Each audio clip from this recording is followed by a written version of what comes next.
Good afternoon, everyone, and welcome to the February 4th, 2020 Teaching and Learning Committee for the School of Board Commissioners.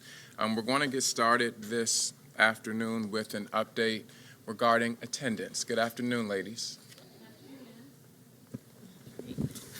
Good afternoon. I'm Sarah Warren, Executive Director for Whole Child Services and Support. Good afternoon. My name is Lori Hines. I'm the Director of Student Conduct and Attendance. Good afternoon. I'm Sherry West Barber, Staff Specialist, Office of Student Conduct and Attendance. Oops. Is this working?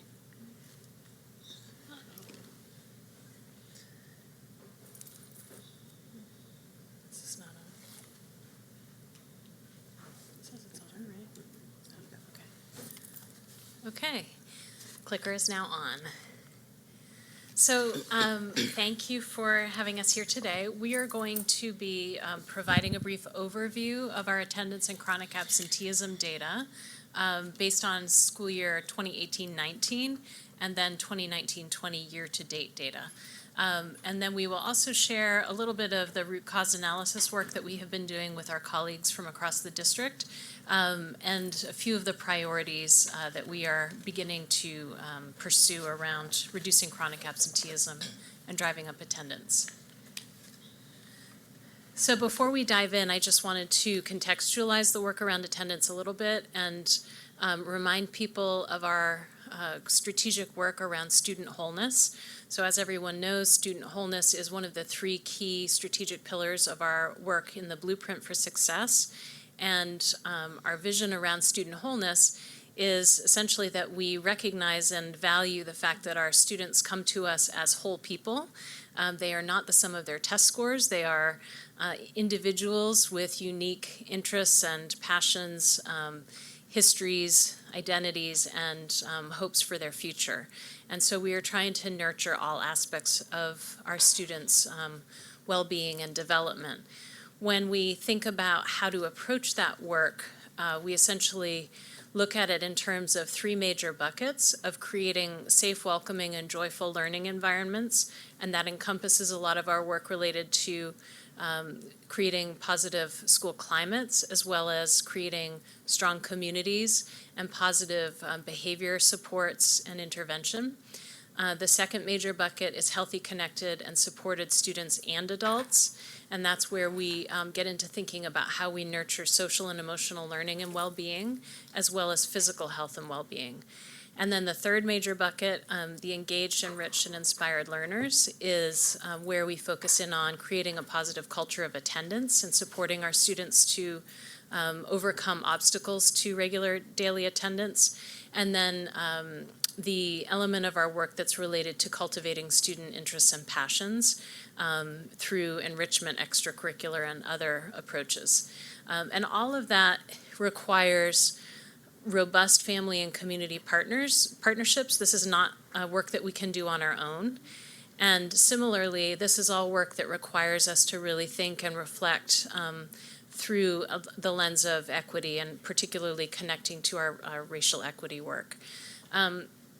So just to note that the attendance work technically sits in that third bucket of engagement of students, but the reality is that, like much of what we do, it's cross-cutting. And so attendance and chronic absenteeism relate to many different things, and we probably could have made it a cross-cutting theme within this broader strategic vision, but it needs to sit somewhere.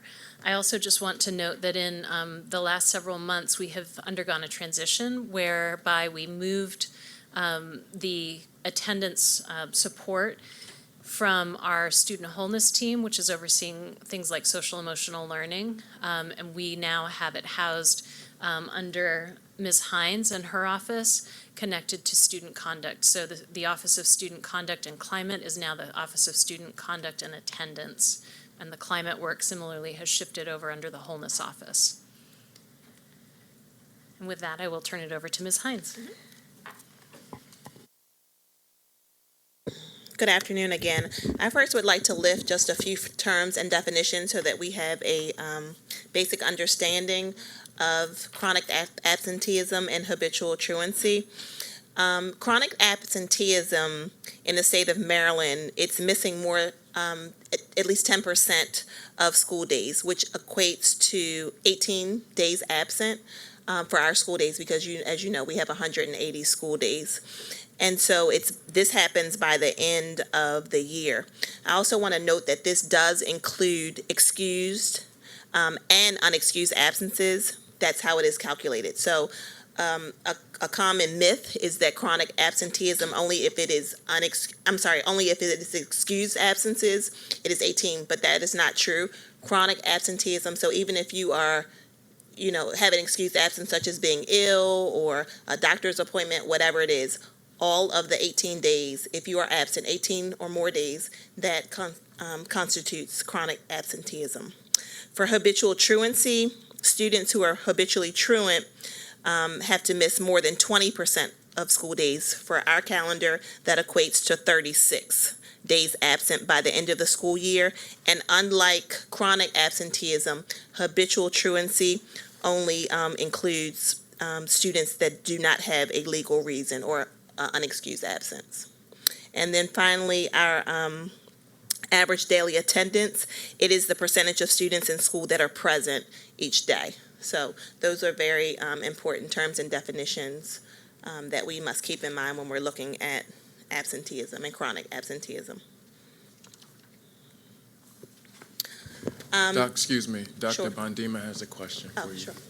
Thank you for the information. And you're right at the point where, before we hit a cancellation of the other meeting, and I had some questions, and they're not quite as strong as it was, missed the last meeting.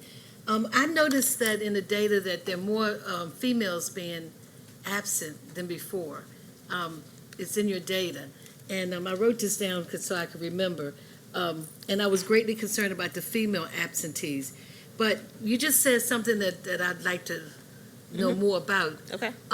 When you talk about the reason why a student is absent, do you have any data on, and I'm just dealing with the females or the males, either one, why they are absent, the data on it? Do they give excuses for why they're absent? And like I just said, I was really concerned about the increase in female absentees. So do you keep a list, for example, when they say why they're absent, do you have a qualitative data on So why? can I just ask a clarifying question? Because when we're talking about absenteeism, when you were talking about the presentation before, this is our first time coming to present this data. The data that we were going to present before was discipline data, and that was the increase in females being suspended. So was that your question? Was that the Yes. one we missed? Yes, the Oh, one that so we the missed, that was question- it for suspension. That wasn't for attendance. That was for an increase in, Suspension. yes. Okay, so do you have the data on why it's such an increase? Is that Of the presentation suspensions? you were going to give before? Suspension. Yes. So I did answer it. So there were some questions that were sent to me, and I sent Oh, is that the responses, questions in? and we So can what I'll address ask that. that we do is, when she finishes this, we can backtrack and go to those questions on student discipline that we still may need to have answered. Yeah, I think that it's not your fault because we. No, we that's didn't- fine. we didn't But get- because you just asked about an increase in females in attendance, Okay. and that was not the data that was presented before. That was data in For regards to suspension. suspensions, yes. Okay, so it's. And okay. so what I would ask, if we could finish with the attendance data, Okay, and then good. we can go back, and if there are any questions about the Well, you can presentation answer that we it missed then. before, then we can address those. Okay, thank you very much. You're welcome. Appreciate it. No problem. So again, this slide is addressing why attendance matters. And as you can see, there are various reasons, very important reasons, crucial reasons as to why attendance matters. We know that kindergarten chronic absence is predicative of future chronic absenteeism, retention, and lower achievement. Chronic absence in pre-K and kindergarten is predictive of lower MSA scores through the third grade. But if a student's attendance improved, their performance improved as well. Only a third of students chronically absent in the sixth grade go on to graduate from high school. And ninth grade chronic absence is predictive of dropping out or not completing high school. Research also shows that on-time daily attendance sets students up for academic and life success. that chronic absenteeism disrupts learning and causes students to fall behind. In pre-K to second grade, chronic absenteeism has a negative impact on school readiness and early literacy. Chronic absenteeism in middle and high school is an indication of students who will graduate and persist through college. Ninth grade attendance is an especially important predictor of long-term outcomes. Establishing positive attendance patterns early in school and in the school year is crucial. It's very important. And we know that it's never too late. Improvements in attendance at all grade levels are linked to improved academic outcomes. And then if we could look at this slide, this is telling us in regards to our chronic absenteeism rate currently in city schools. So 41.8% of city school students were chronically absent at the end of last school year, because again, that number is determined at the end of the year. And so it was 41.8 for the end of last school year, 2018-19. And chronic absenteeism was especially high at the high school level. It was 59.4%. And among students with disabilities, it was at 51.6%.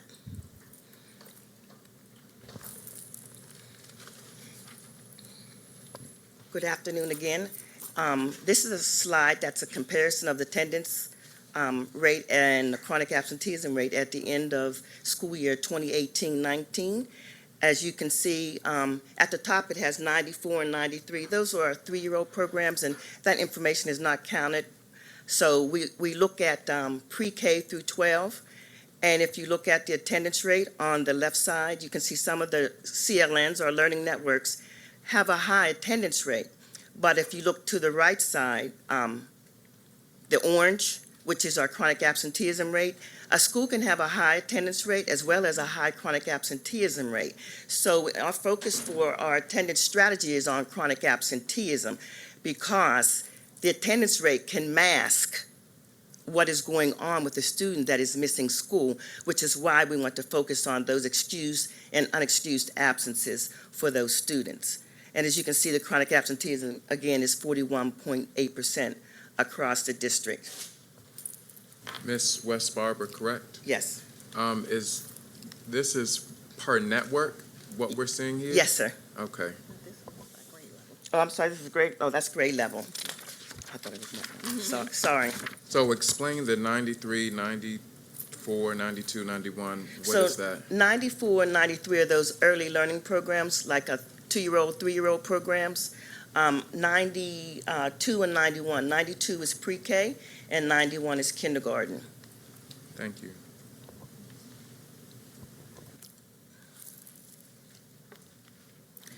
So this is looking at our chronic absenteeism rate compared to 18-19 as of January 6, 2020.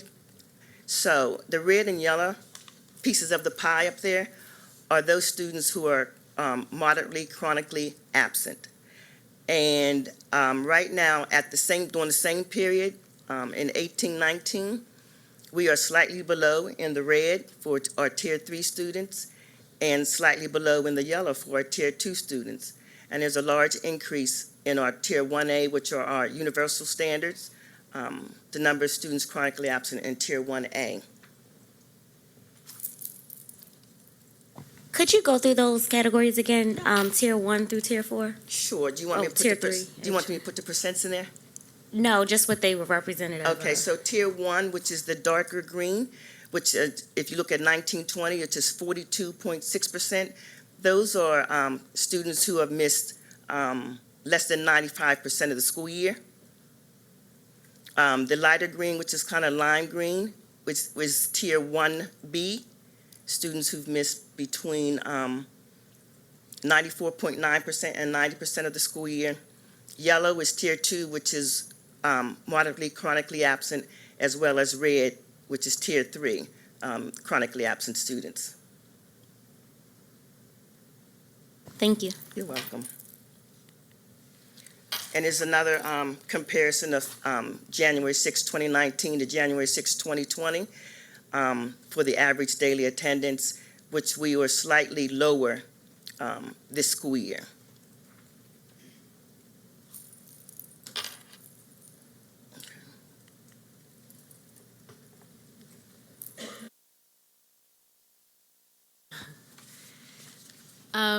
So with the snapshot of data that you've seen, we have been spending time as district staff and consulting with school-based staff as well, examining our data, doing a deep dive into it, and trying to understand better what lies underneath this problem. And we know that there are many different issues that contribute to chronic absenteeism. It's a very complex problem. On the one hand, we have issues related to school and just how comfortable, safe, welcomed, and engaged students feel in school. So that's one side of the work. But the other side is that there are a number of barriers that individual students and families face that make it harder for them to come to school.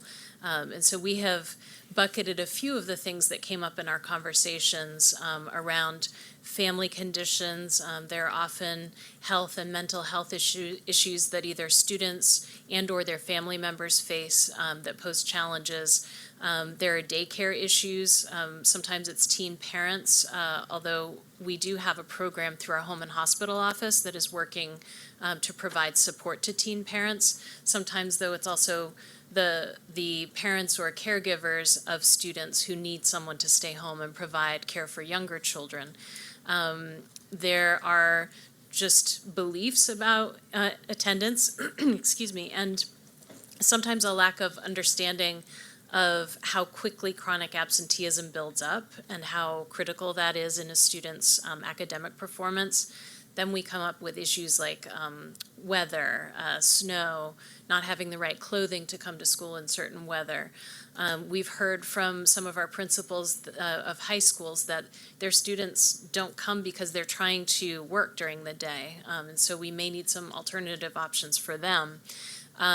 We know that there are often drug and alcohol, substance abuse challenges that either students or their families face. And again, we have some programs and partnerships that help to address those, but we also realize that there may need to be more work in those areas.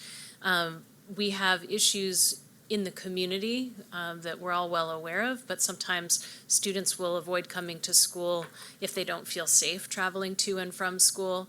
And sometimes we have icy streets that make it hard for kids to get there.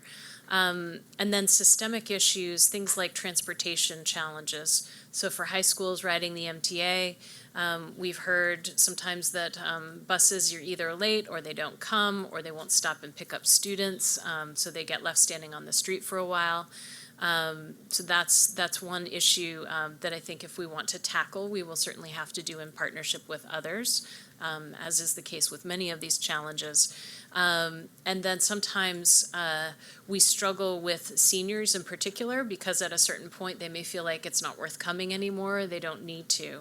And so that came up several times as an issue in our root cause analysis.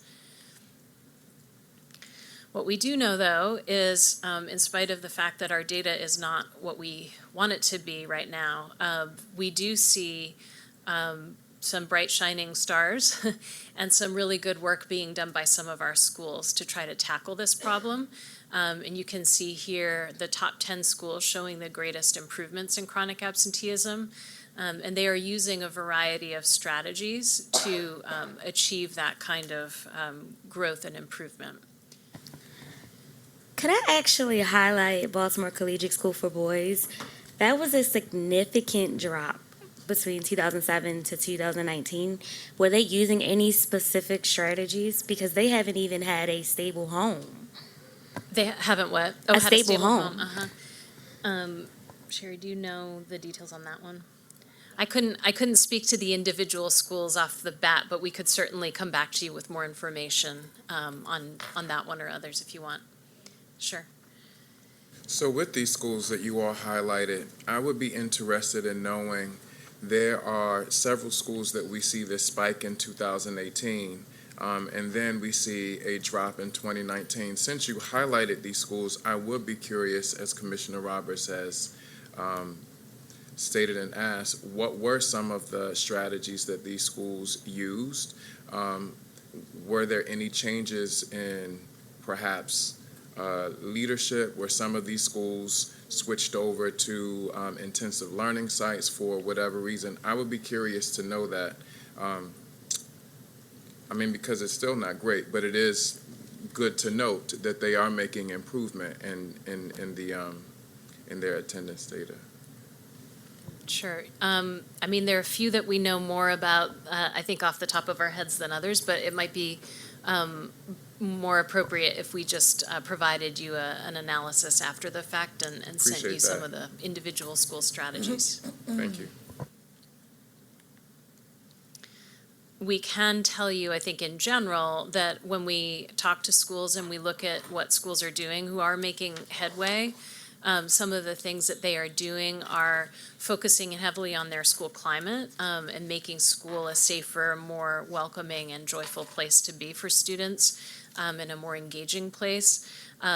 They actually prioritize attendance, so it really does require focused attention and regularly reviewing data. Our best practice and research indicates that best practice is that there is a team. It doesn't have to be a particular team, but ideally a cross-functional team of people who are routinely looking at that data, checking, going down to the student level and getting an understanding of who's missing, how much time, if there are patterns, and then implementing strategies at the school level, the classroom level, and then for individual students where needed to put support plans in place. Some of that includes just daily communication with families, and when a student is not present, making sure to immediately follow up on that, checking on where they are, if needed, doing home visits. Engaging the community in the process and making sure that everyone really understands the importance of attendance and how their students' absence will have negative effects on their academic achievement and their overall achievement over time. And then celebrating positive attendance when it happens. We don't want to be all doom and gloom, but actually recognize when things are going well.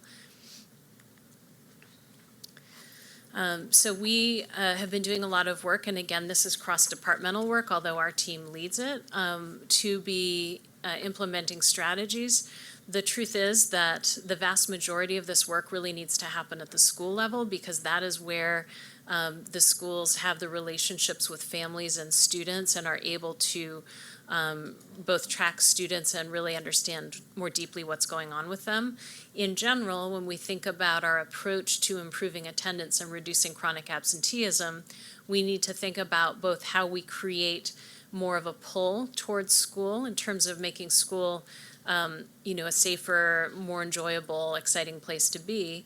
And that is a lot of what we are doing through our student wholeness work, through our social emotional learning, restorative practices, increased opportunities for enrichment and extracurricular opportunities. So all of that hopefully will encourage more students to come more routinely.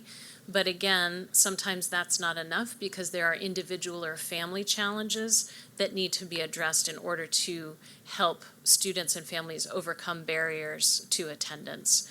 And so we are focused on both sides of that equation right now, and part of that is helping schools develop greater capacity to do that student support process, which is, it's frankly labor intensive, and it's not something that a lot of our schools have a huge amount of capacity to do. They don't have dedicated staff for it, and so we're trying to help them find ways to go ahead and do that important student level work with the resources that they currently have.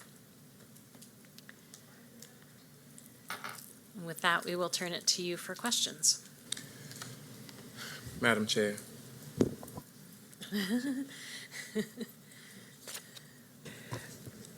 My question really is where you've just landed, and I know that at one time there was staff at central office, and I'm thinking really of the chronic, and when you get to that level in terms of assisting schools with hearings, and unfortunately at times we had to go into the court system. Yeah. Where are we now in terms of that type of support, and are we rebuilding that at the central office level? So let me just offer a little bit of a response, and then I want to turn it over to Ms. West Barber, who's really leading on this work. So we have, again, it's now under Ms. Hines' direction, so it sits within the Office of Student Conduct and Attendance. Ms. West Barber has really been leading the charge largely on her own for quite some time now.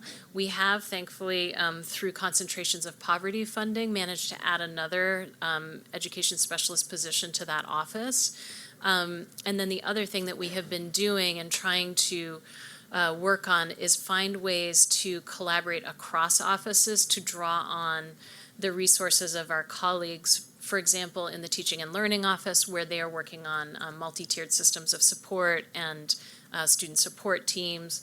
Our School Support Office, which houses the managers, and they're the ones sort of in the schools day-to-day supporting schools. So we don't have a huge number of staff in our central office team dedicated to this, but we do realize that there are resources and people who need to come together across offices to make this happen. But Ms. West Barber handles all of the truancy court claims, so I'm going to let her talk about that.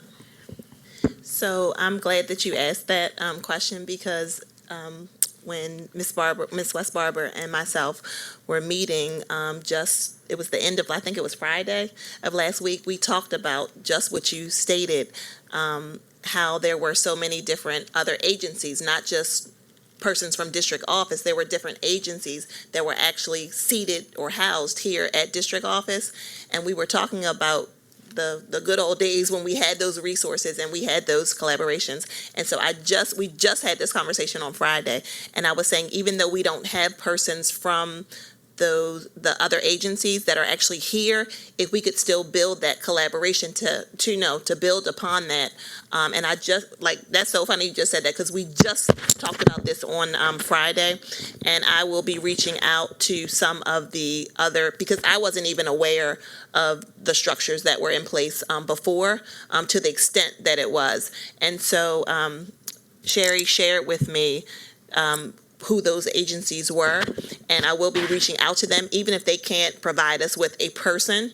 How can we work collaboratively to have those type of supports in place? So that is something that I am looking forward to doing. I know that one person was from the Department of Juvenile Justice. Another person was from Social Services, and they would actually like go out on the cusp. Like, we would get phone calls, and that person was housed here, and they would actually go to Green Mountain North, their children outside, and we would go and actually see about them, and that person was specifically for that. So again, because of budget, that's why all of those things stopped, and they stopped actually placing people here. But we do want to work collaboratively still with those agencies to see how we can work in collaboration to work on our attendance. So thank you for bringing that up. No, good. And I would suggest, we just went to the event last week, wasn't it, for the new Office of Youth and Family? So that would seem like a good place, a good office to also touch bases with from the mayor's perspective. But, yes, and yeah. I want Ms. West Barber, because she has, again, this has been like a one-man show. She has been one-woman show. Yeah, sorry. It's been a one-woman show, and she has done a phenomenal job in the truancy piece of it, so I'll let her speak to that. And then the other, and this is, I guess, still connected with that, but in some ways it's around, I guess, professional development for administrators, because, the first line obviously was at the school, but just in people understanding the importance of the informal type hearings and meetings with, so, I mean, is that also a part of what we're planning? So as part of our due diligence when it comes to possibly court action, the principal or attendance monitor, someone has to meet with the family and the student to figure out what's going on. Mm-hmm. So they have to have a conversation with that family. Prior to it coming to me, they also have to try and find resources for that family. But it's up to the family to want those resources, because one of those resources is family preservation. And so when we talk about family preservation, families automatically think we're referring them to Child Protective Services instead of referring them to someone that's going to help them overcome whatever barriers keeping the child out of school. So with that being said, part of our due diligence, like I said, is referring to another agency. But if that doesn't work, yeah, we do still take families to court for attendance, for truancy, and we go Tuesday, Wednesdays, and Thursdays. But the thing about that is, with working with the courts give us a task to do as well as the family. So I'm there representing the schools as well as a witness from the school. And the family may come in and tell us what their problem is, but they won't tell it to the school. So the judge will say, okay, we're going to come back in 30 days. You all need to work this out, find someone to help this family, and so we can improve the child's attendance. The goal is not to send the parent to jail. The goal is not to fine the parent, F-I-N-E, the parent, but the goal was to try and help the student. Right. And again, my focus wasn't so much on, getting into taking people to court, Exactly. but being certain that our school-based folks, and especially our administrators, since that is going to fall within that school building, really understand that process, and that we're including that as a part of their professional growth. So we also provide professional development too, Okay, for the good. attendance monitors as well as the administrators. Good. And that includes Infinite Campus, running the reports and learning the data, as well as setting goals for students. Thank you. And to Commissioner Chenya's point, like, I've been hearing some cases where some students are not being marked present, even if they're getting to school late. Can you talk to me a little bit about, or talk to us a little bit about that process, also with the professional learning that is happening for school administrators? Because my hope is that if a student, for whatever reason, as we just talked about, the several reasons that students could be absent from school or they could be tardy, are we taking all of that, thinking about, equity in having that lens on all of what we're doing? How does that translate into how principals and school leaders or attendance monitors are recording attendance day by day? Because when looking at 48% of our student population being chronically absent, there has to be a gap somewhere that we may not be focusing on as intensely as we may need to. Not taking anything away from the work, but when you see 41.8% of our student population is chronically absent, and 59.4% really in high school chronically absent, I'm just wondering, to Commissioner Chenya's point, what is the professional learning like for our administrators in not only reporting or monitoring attendance, but supporting the right attendance practices for students in regards to equity? Okay, so when you're talking about being tardy and students being marked absent, once a teacher takes attendance and they don't see the student, they mark them absent. It is up to the attendance monitor to go back and change that so the student is marked tardy or present for that day, Sure. especially if they sign into the office. So our guidance, which is what we do our professional developments based on, tells schools that if a student is late, 2 hours? If they're late 2 hours, they're still marked present. 2 to 4 hours is half a day. They're still marked present. Anything less than 2 hours present in a school, a student is marked absent. So it's also up to attending those professional developments and learning that this is the way you take attendance, as well as reading the guidance that I think we presented that when we did the attendance policy. It was like a 15-page document ma'am. on guidance that talked to the schools on doing taking attendance for kids.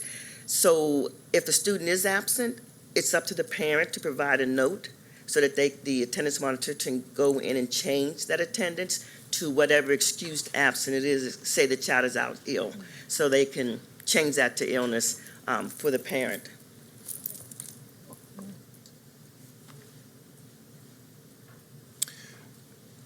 Commissioners? Okay. Commissioner Roberts? For the 51.4% of students with disabilities that are chronically absent, have we unpacked that to see like what those disabilities actually are? Are they physical disabilities? Are there other challenges that just are not being addressed? What else do we know about the students with disabilities? So for those, what is it, 51%? Those students, it's both. It's physical as well as the emotional, but the largest is transportation. The largest barrier is the transportation for our students with disability. A lot of students, if they have or provided with transportation, they don't want to ride the yellow bus. So if they don't attend because of not going on the yellow bus, they're marked absent.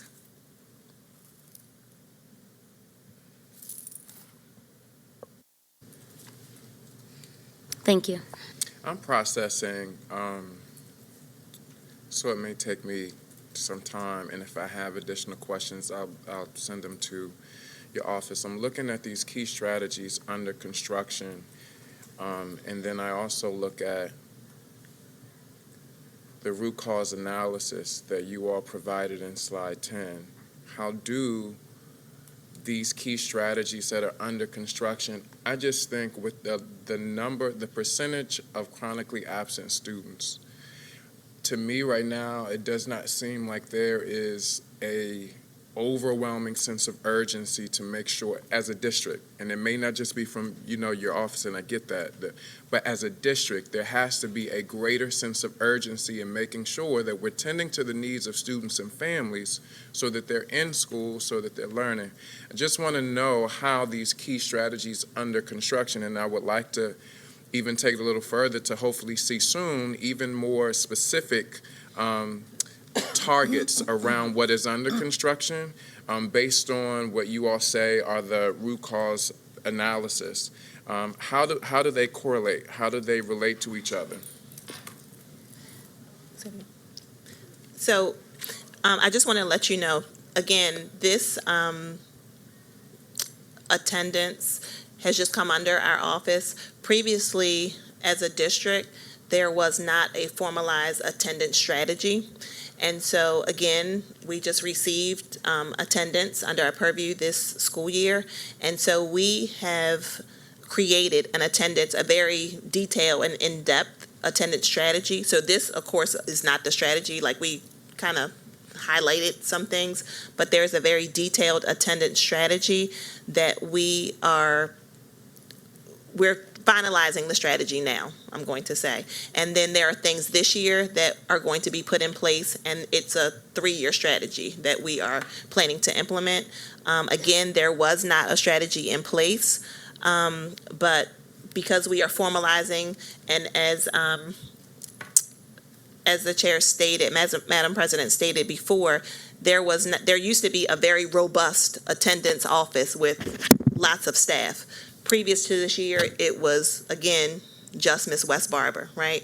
So as we are building this office back up, we do have limited resources, but the resources that we do have, we want to intentionally provide those resources and supports. And again, we are creating the strategy that it is, again, this is just a brief, just like overview. This is very just surface level, but we have a detailed strategy of what we will be doing. And in that, Dr. Badima has a follow-up, but in that too, where it says in these strategies, collaborate with interagency and community partnerships. I know that a lot of our schools now have community school coordinators, and so I would hope and assume that we'll also be collaborating strategy with those community school coordinators who are best learning the needs of these specific communities where we're identifying these large gaps within attendance data.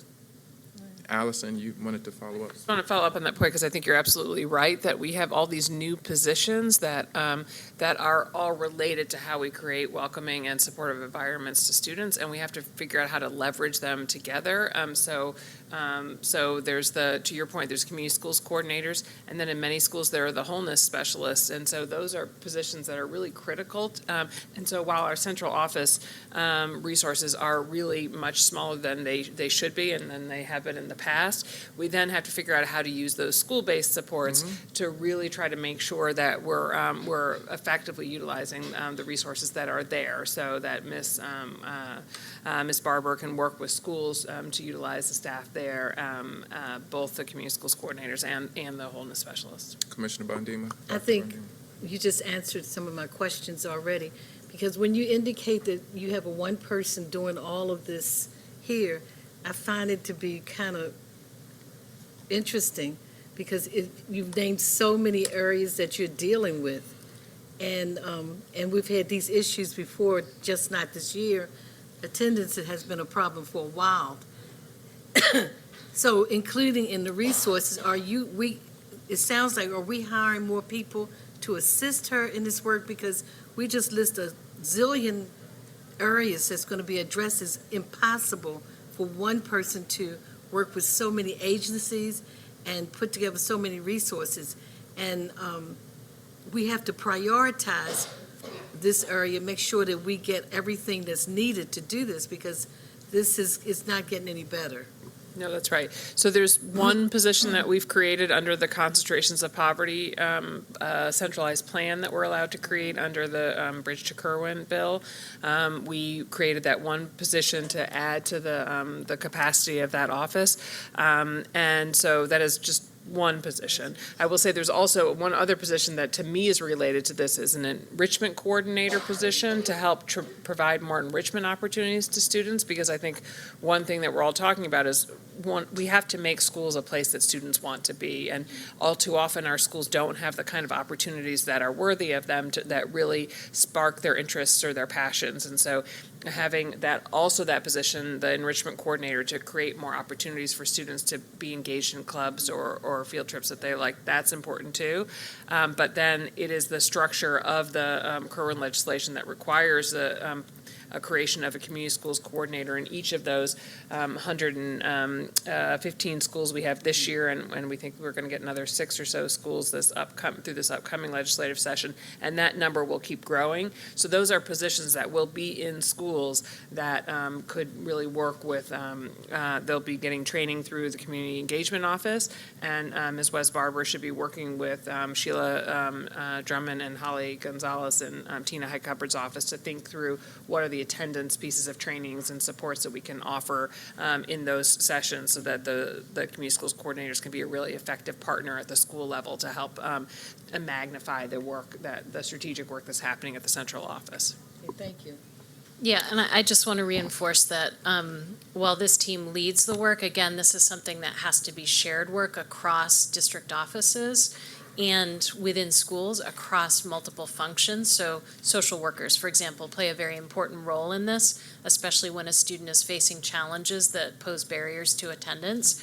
There are things that we do in our home and hospital office that support attendance.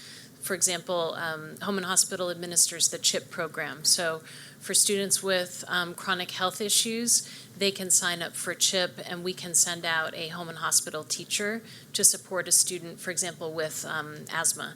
If they're having a bad day and they need to not go to school but need to be taught, if the parent calls, then home and hospital will send out a teacher to be with that student and support them on that day, and that prevents them from just not coming to school at all. So similarly, the Pregnant and Parenting Teen Program tries to provide support and resources and home and hospital teachers to ensure that students stay in school as much as possible and don't end up becoming chronically absent as a result of their situation. So it's a matter of, while yes, it would be great to have a lot more resources behind this at the district level, we have to do with what we have right now, and part of that is being resourceful about braiding together the supports and services across district offices. And then to the point about interagency collaboration, I just wanted to reassure folks that we have actually had a number of meetings with the mayor's office, with the various city agencies, and I think people are eager to help. But part of it is just in the coordination and making sure that we actually have an organized approach to our collaboration on behalf of students and families. I appreciate that, and what immediately comes to mind are the work groups that we often put together for specific areas within the district. This may be an opportunity, once we fine-tune those strategies, to maybe pull together that interagency cross-functional group that's consistently looking at attendance and how we can best improve that. Thank you all so much. If there are no more questions. Thank you very much. Thank you so much. I'm sorry. When you complete the strategy that you were mentioning in 3 years, I would just be interested in sharing it with us. Sure. Yeah. Yeah. Okay. Did you want us to stay for the discipline That's what I was gonna questions? ask. Dr. Bondima had a few questions. I think Commissioner Roberts has some questions about the student discipline presentation that we had. So sure, if we could take about 5 minutes for that. You mean the questions that I asked before? Yes, ma'am. Those were the okay. Those were the questions that you had for the meeting before that, and you were going to do a presentation? Yes, and so I was forwarded questions from board members around that presentation, and I responded to those. But if there are additional questions, I'll be happy to No, address I those. won't at hold this up your time, because if you responded to it, I think I did get a copy of that. And I'll just review it. If I have any questions, I can have it, give it to our chair, and we'll get back with you, because it'll take up too much time. But thank you. I had quite a few questions. Okay, so if there are additional questions, because I did respond to all of the ones that were sent, but if there are Good. additional questions, then please feel free to reach out. and I'll Okay, try I to will. address them. Thank you so much. My concern with what you did respond in sending, when I asked a question about suspensions and students in 9 through 12, especially with the female students, I think this is where Dr. Bondima was going. There was a response back about changes in leadership at some of our larger high schools. That concerns me, because we have a network model within our district, and I would assume that ILEDs would support schools in ways, even if there are changes in a school principal, to kind of maintain specific structures that would best benefit young people and students, regardless of what the change is in the administration. So that was just concerning for me, if I could raise that. I'm not sure if Commissioner Roberts has anything. If I could just respond to that question, I mean, I can't speak to the ILEDs. I would want them to speak for themselves, but I will say that in some of the situations where we saw a spike in numbers with a new principal in a building, we are bringing in added coaching support for those school leadership teams, and in some cases, introducing restorative practices. Some of them actually are new Wholeness intensive learning sites, which gives us an opportunity to try out some new strategies with them. But we also have both in-district and partners from local community organizations that are providing some leadership coaching through some of our various grants and programs to some of those principals that are in the schools where you see the data spike. And I'm sorry, if I could also respond to that. When I responded, I was speaking specifically to the high school, because the question was in regard to the spike in high school. And there were a few schools where we did have change in leadership. With that new leadership, there were new procedures that came with that leadership, in them trying to have a better school climate. And so there was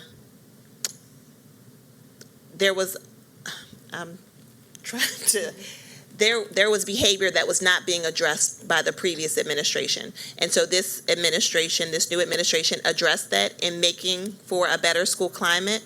And so there was a large spike in suspensions. When we're talking about percentage point, like 500% increase in a couple of the high schools, and that made for the overall increase for the 9 through 12. And looking at that data, this school year, it has dramatically declined again, because that leadership has now, put things in place, and they have established different procedures, and the overall climate of those schools that they first came to has improved. And so that was the reason. So I totally understand your question about there should be procedures and processes in place, but in a couple of schools for that particular school year, there was new leadership in there, and so that was a part of ILEDs making sure that procedures and protocols were in place. That new leadership was one of the implementations of making sure that procedures were in place. Thank you. I am ready for our social studies curriculum review. Thank you so much. Yeah, thank you. I knew you would be ready. With one of my favorite teams in city schools.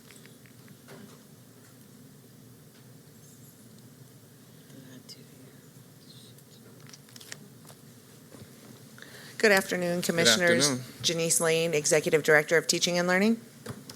Monica Whippo, Coordinator of Social Studies.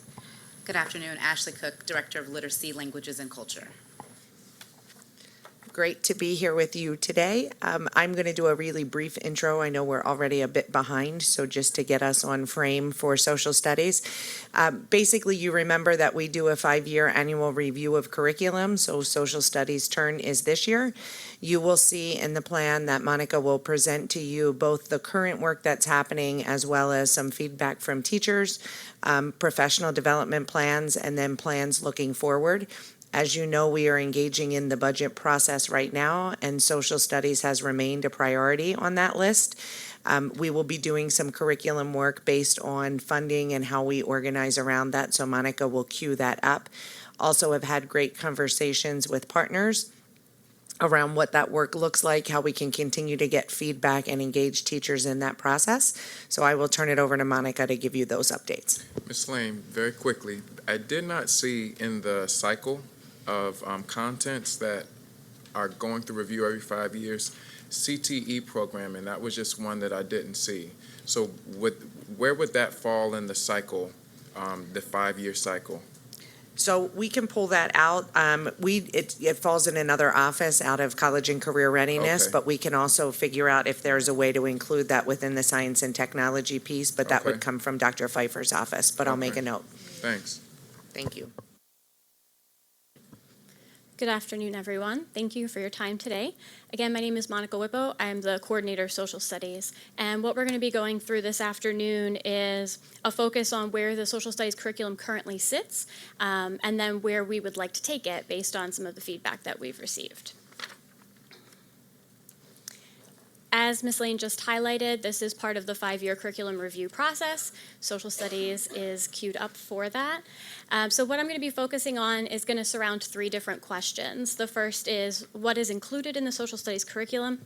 The second is what resources and supports are available. And the last question is what do stakeholders say and how does that inform future work? So over the past several years, MSDE has been working to revise the curriculum frameworks for social studies at all levels.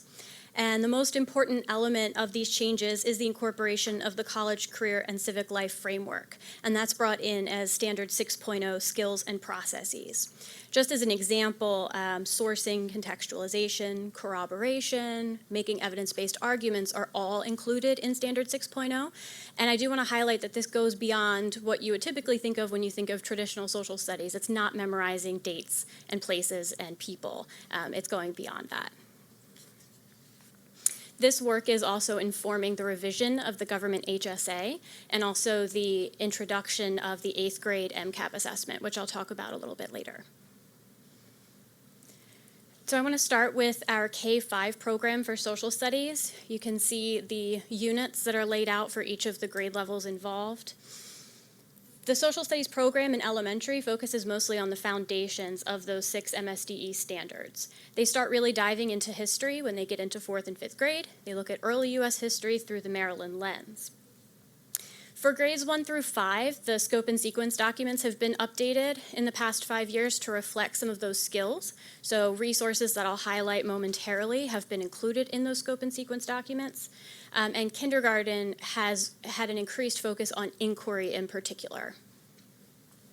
There is going to be a brand new social studies framework for K-5 released by the state. They're saying it's going to happen this year. So once that does come through, that's going to begin to inform our work for a major curriculum revision in elementary school. Any idea of what it looks like? Any preview? Anything? I served as a member of one of the work groups. It's going to be more thematic in my interpretation of what we're going to see. So they're going to focus on the 5 content standards explicitly. So there'll be a unit about civics and a unit about peoples of the nation and world, that sort of thing. But then my assumption would then too be that, so would you think that we would have to do any altering to the secondary curriculum as a result of the new sequencing for K-5? I think yes is the short answer. Okay. For a little bit more to elaborate on that, I think that's kind of being done because the state has been revising frameworks from the high school level down. Okay. So I think it's kind of lending itself. So as long as we stay true to Okay. those frameworks, we should see that. Thanks.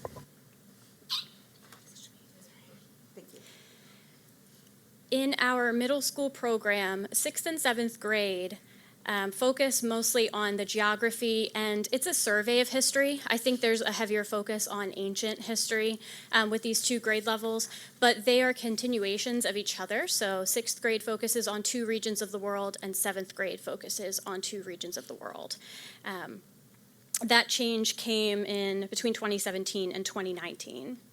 And then just last year, the 8th grade framework was released by the state, and this, as I mentioned earlier, includes an MCAP assessment that's going to be field tested this May.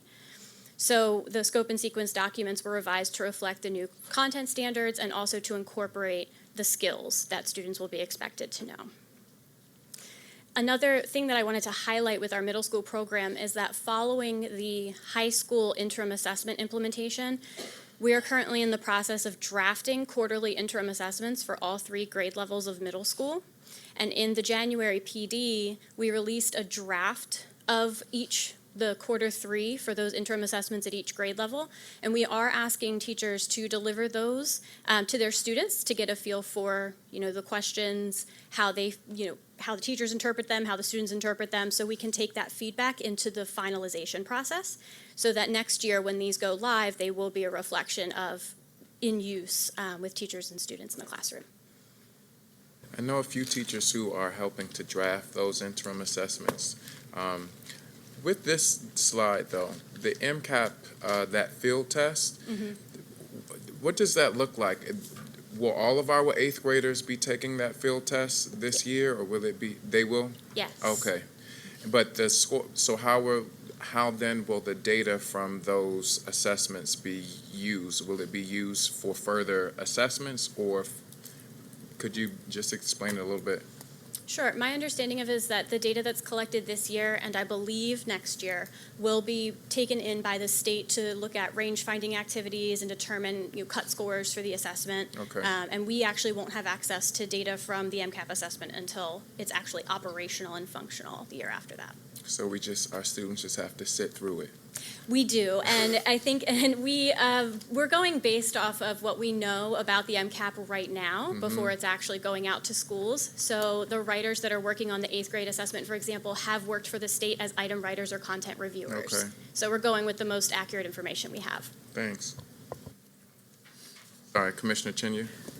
I hate stopping in the middle, but what I want to ask are on the 2 slides you just did. And although I love the programs around junior achievement and the visits, explain a little as how that's integrated into the other parts of the units for those grades, because they look like they just sort of stick out there. Yes, I understand. The 5th and 7th grade programs for junior achievement do tie into the economic standards that are a thread across those grade levels. There are also another set of personal finance standards that are released by the state that we link to as well. For our 5th grade program, because students are visiting BizTown, they're kind of scheduled out earlier on, so JA provides those materials to teachers in advance of their trip so that they're prepared. For 7th grade, in order to make it a little more seamless, we worked JA Finance Park Virtual into the 7th grade unit, so it's the last unit that students go through.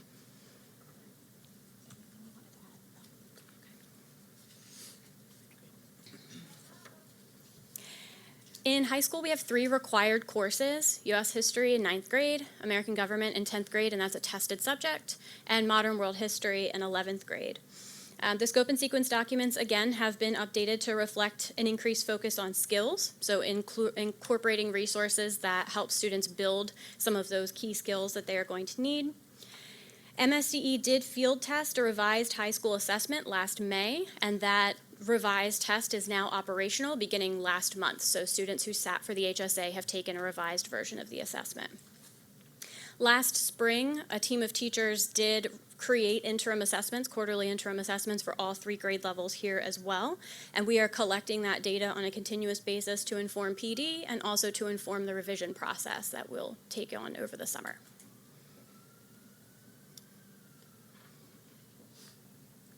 In addition to what's in the base curriculum, I think thanks for highlighting junior achievement. I did want to point out they are a 5th grade and 7th grade program. We've had thousands of students participating in these programs over the years to build their economics content, but also personal financial literacy standards. I do also want to highlight in our 4th grade program, students have access to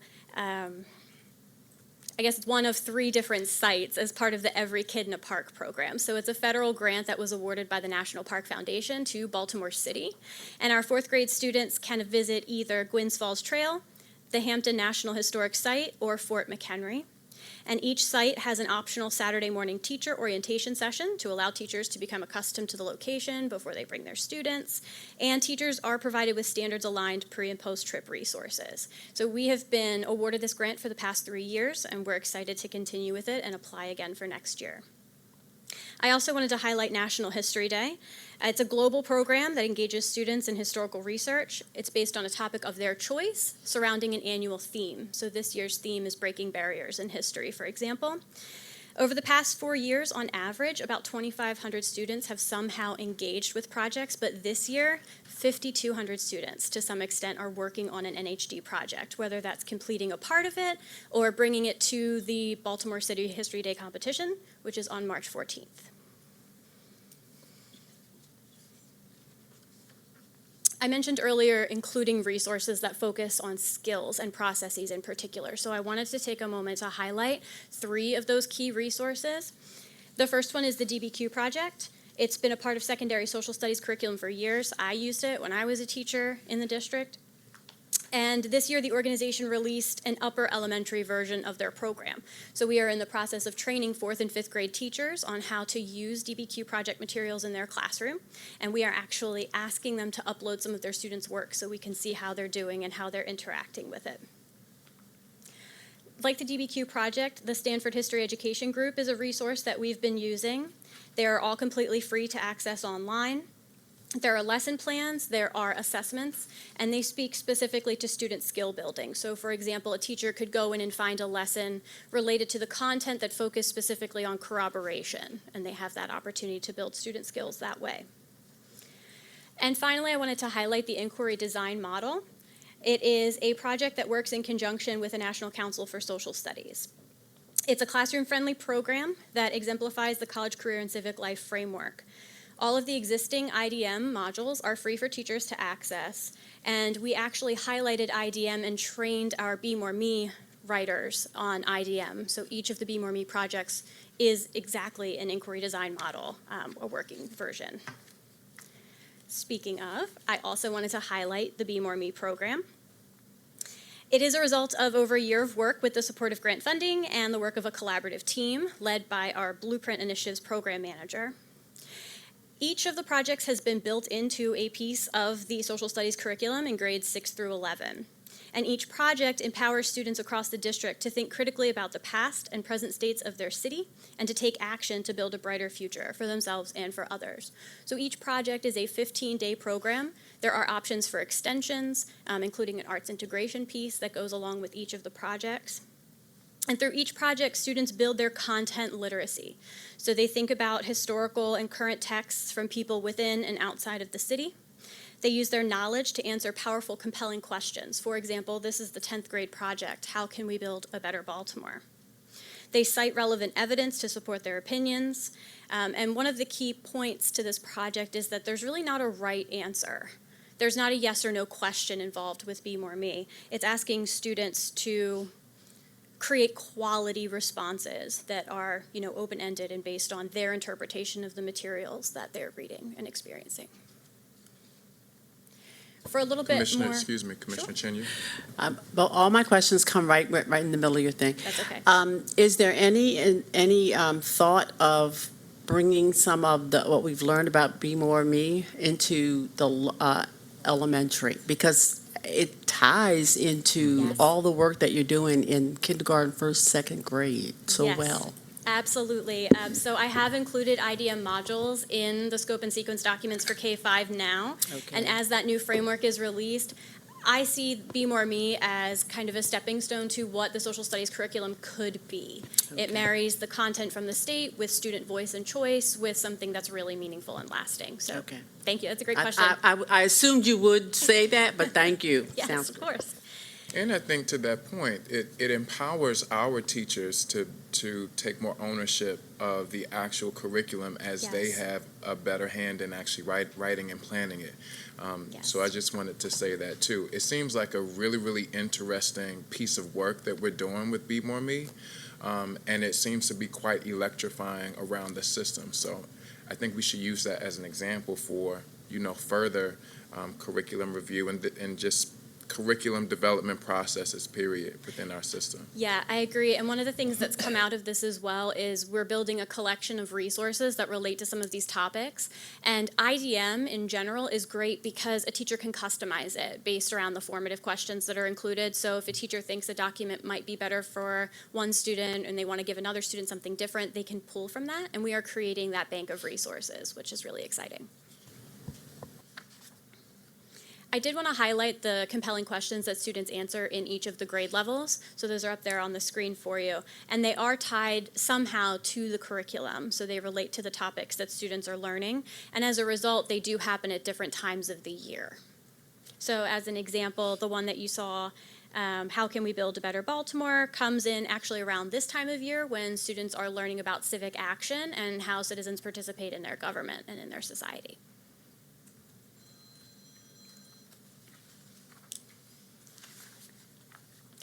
I also wanted to highlight systemic professional development. It's been primarily geared towards secondary teachers. They're often departmentalized. They don't have obligations for other content areas that they're attending. So we've mostly been working with our 6 through 11 teachers. Each session includes an update on various shifts that are coming from the state level. They also include subject level discussions and activities to support the implementation of these shifts. And the sessions are typically led by teachers of each subject area. For the past 3 years, one thing that I've done in addition to that is, it's been in October, kind of historically, but I host a community fair. So there are a lot of organizations within the city, within the state, that love working with our teachers, and they have a lot to offer. And as a mighty team of one, communication can be kind of a challenge. So I host this event so that teachers can come and network with some of those community partners. It's been really well received, and I look forward to that growing year over year. For elementary school, as I mentioned earlier. Excuse us, Right there where Dr. you- Von Demo. Thank you. Do you host that during the summertime or on weekends? How do you do that? It's during October. Systemic PD Day. Okay, So it's been during the October session the last 3 Okay. years. thank you. Sure. So elementary school has that DBQ project training for grades 4 and 5. That is still ongoing. We had a session in November. We'll have another in March and another in April. For middle school and high school, as I mentioned, it's coming down to MSDE updates, how to support teachers with some of these changes to implementation. High school this year has been focused around what we're seeing with the interim assessment data now that we're actually collecting that. Of teachers surveyed from I have dates, August 2018 to November 2019, so that includes the October session that I just mentioned. 82% of our teachers said that the skills and ideas presented in PD were useful in improving their ability to teach, and 84% of our teachers said that they would be able to use information for instructional purposes. I'm using that data to continuously improve, again, combined with the data that we're seeing from students on the interim assessments to make these PD sessions more meaningful to teachers. I always like them to leave with something that they can use in the classroom right away.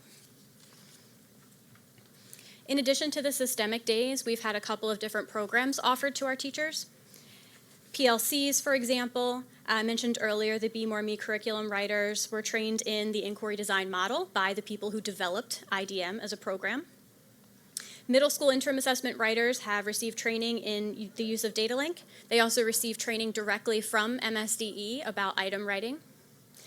And we also have a program in the works through the National Council for History Education, Teaching with Primary Documents. So it's a workshop that we're going to be offering to elementary teachers. that's going to actually focus more on the content. So one of the things that we're seeing is that teachers always want to build their content knowledge. So I'm trying to incorporate that into PD sessions moving forward as well. This particular session is going to have a lecture by a professor from, I believe, Salisbury. He's going to come and speak to the teachers that attend the workshop. As part of this process, I also wanted to make sure that I was including feedback from different stakeholders. I included teachers, administrators. When I say the community, that's very broad. It includes community partners, it includes parents, it includes people within the school communities, and most importantly, it includes the voices of students. So I have up there a few different quotes that were taken directly from survey responses that I received, but I wanted to highlight the methods that I used to collect the feedback. I asked all teachers to leave feedback about the curriculum in their grade band in a survey that was open in the weeks before the winter break. Middle school teachers were asked about their feedback on the curriculum during the revision process for 6th and 7th grade. And secondary teachers on the whole, between 6 and 11, were invited to provide feedback during the development stage of interim assessments. So as I mentioned, starting with the January 4th PD, we've invited middle school teachers to interact with the assessments, and we're still collecting feedback from that. For administrators, I attended the citywide meeting on December 5th to have an in-person interaction with some of our administrators to collect feedback. We attached a survey to the citywide session feedback survey to try to collect that information as well.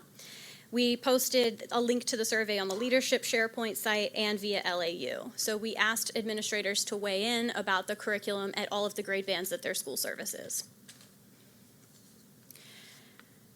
And for the community, we collected feedback at the CEO conversation in November of 2019. I stood outside of the board meeting on December 10th to collect feedback from the public, and I attended the PCAB meeting on December 19th.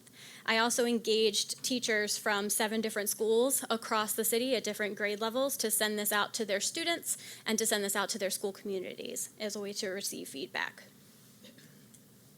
The common thread across the stakeholder groups is that there wasn't enough time for social studies instruction. And I just wanted to highlight that.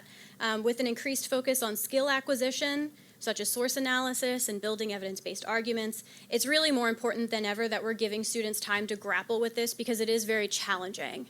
Like I said, it's not just remembering dates and names and answering those multiple choice questions. Students are really forced to take relevant information from what they're reading, determine whether that's credible, and use it to support an argument. So we are working with ILEDs and school leaders to stress the importance of making sure that our time for social studies is equitable and that we're valuing it as content literacy through social studies.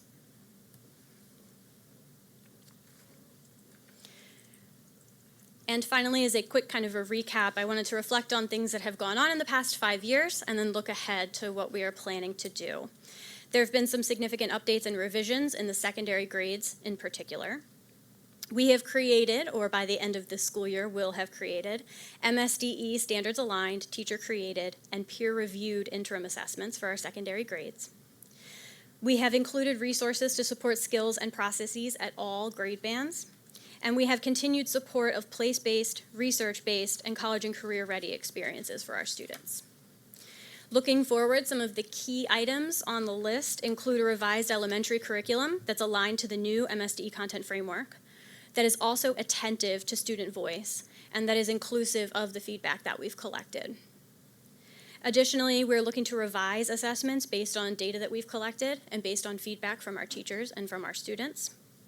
And we're looking forward to including additional resources and supports that represent student identity and voice based on feedback that we have collected.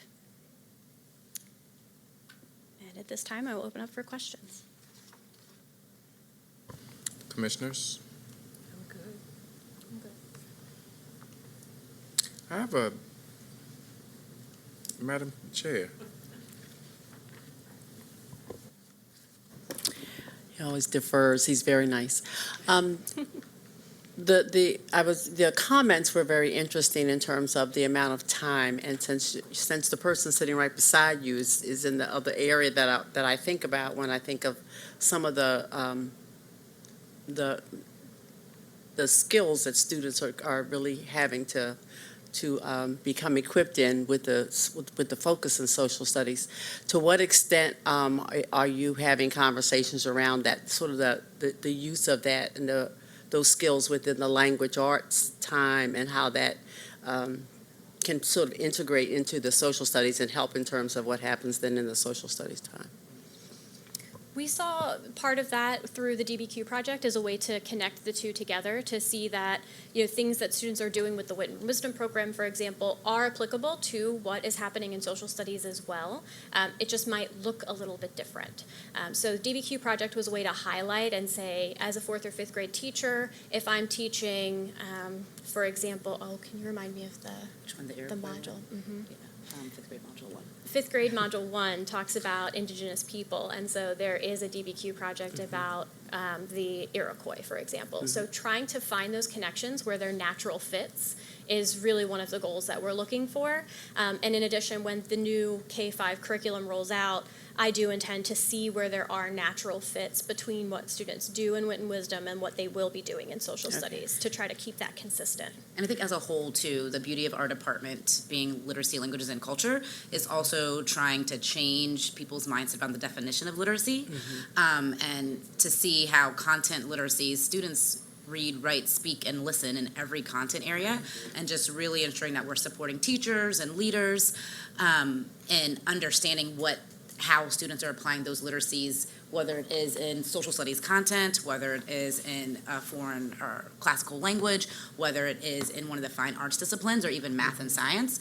So our team really grapples with that a lot, around just how can we support teachers and leaders in understanding the application of these literacy skills go beyond the English language arts classroom, but we are also honoring the content that students need to receive and deserve to receive in their respective disciplines. So I think the Wit and Wisdom pairing in the K-8 has been like a natural beauty, but even within that, making sure that people understand that Wit and Wisdom is not supplanting social studies content, and vice versa, right? And so it's just really, how are we developing those literacy skills amongst our students so they can engage in any kind of content or text or task that they are faced with. So are there opportunities? I mean, in some schools in the upper elementary grades, people start to departmentalize. So are there some opportunities for some of those teachers, for example, to be a part of maybe a professional development within the Wit and Wisdom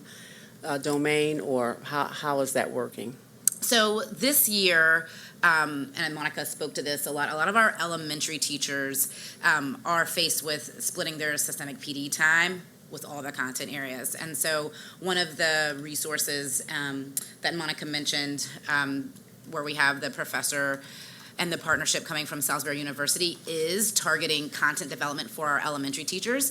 And it's kind of like our second attempt, because the DBQ was our first attempt at getting 4th and 5th grade teachers at least engaged in some social studies specific PD content. But this opportunity is our second one, because what we're noticing is, in a content knowledge rich building English language arts curriculum, there is a content aspect that our generalists in elementary schools need to build that muscle up as well. And so this is one of the ways for them to get that content build, but then also think through how those literacy skills like sourcing and corroboration transfer both in your social studies time and block, but also as students are engaging in social studies theme and topic content in Wit and Wisdom. So we're starting there. I think this is kind of like our first year where we are prioritizing and getting elementary teachers engaged in social studies specific content PD, and looking forward to seeing how that goes as resourcing and time comes in the upcoming years. Good. Thank you. Is there a rubric that we use to ensure that our curriculum enforces cultural relevance and doesn't perpetuate institutionalized inequities? Do we have one of those? When we're looking at drafting curriculum or reviewing them, a rubric that could check, whether or not any of that is happening? I'm curious to know. So yes, if you remember when we adopted Wit and Wisdom, it was one of the main drivers in our RFP process, called out specifically for the materials and the curriculum built in. When we work with development around pieces with grade level, it's not an adoption process. So for example, if Monica has brought a team in of teachers to review and go through that, it is part of the components of what they're building and doing, but it's not a rubric assessment because we're not measuring the materials at that point, but it's a consideration around the revisions. Now, is that just for Wit and Wisdom, or is that for every? It's for all content areas, but for Wit and Wisdom, or any adoption that we've done lately, any newer adoption, it has been a part of the actual requirement or the request for proposal where we've built it in. But when we build and revise our own internal curriculum, we don't do a formal requisition for that. So it's part of the components of what the team builds around. So I have a recommendation that we potentially could use, and it is from NYU, and it is called the Culturally Responsive Curriculum Scorecard. And so before any type of revision goes to the board or update goes to the board in New York City, they were facing some really significant challenges when it faced equity, particularly in their classrooms, even down to students being able to see people within the text that they were reading that they could identify with. There was a study I remember hearing this past weekend that a lot of the students saw more animals in text than they did people that they could identify with. So I would recommend that, because you all are a really smart team and could look at it and tweak it and maybe take pointers from it or get some ideas from it. I think it would make the board very comfortable in knowing that a process like that is happening, and it sounds like it is with what you were just saying, but that is just a recommendation that I'll make to your team. And moving forward, anytime you're looking at it, to just kind of take that glance and double check over. Absolutely. We appreciate that and work in partnership with Dr. Durant's office to take a look at that and build that into part of the process that we use to I enhance. appreciate that. Sure.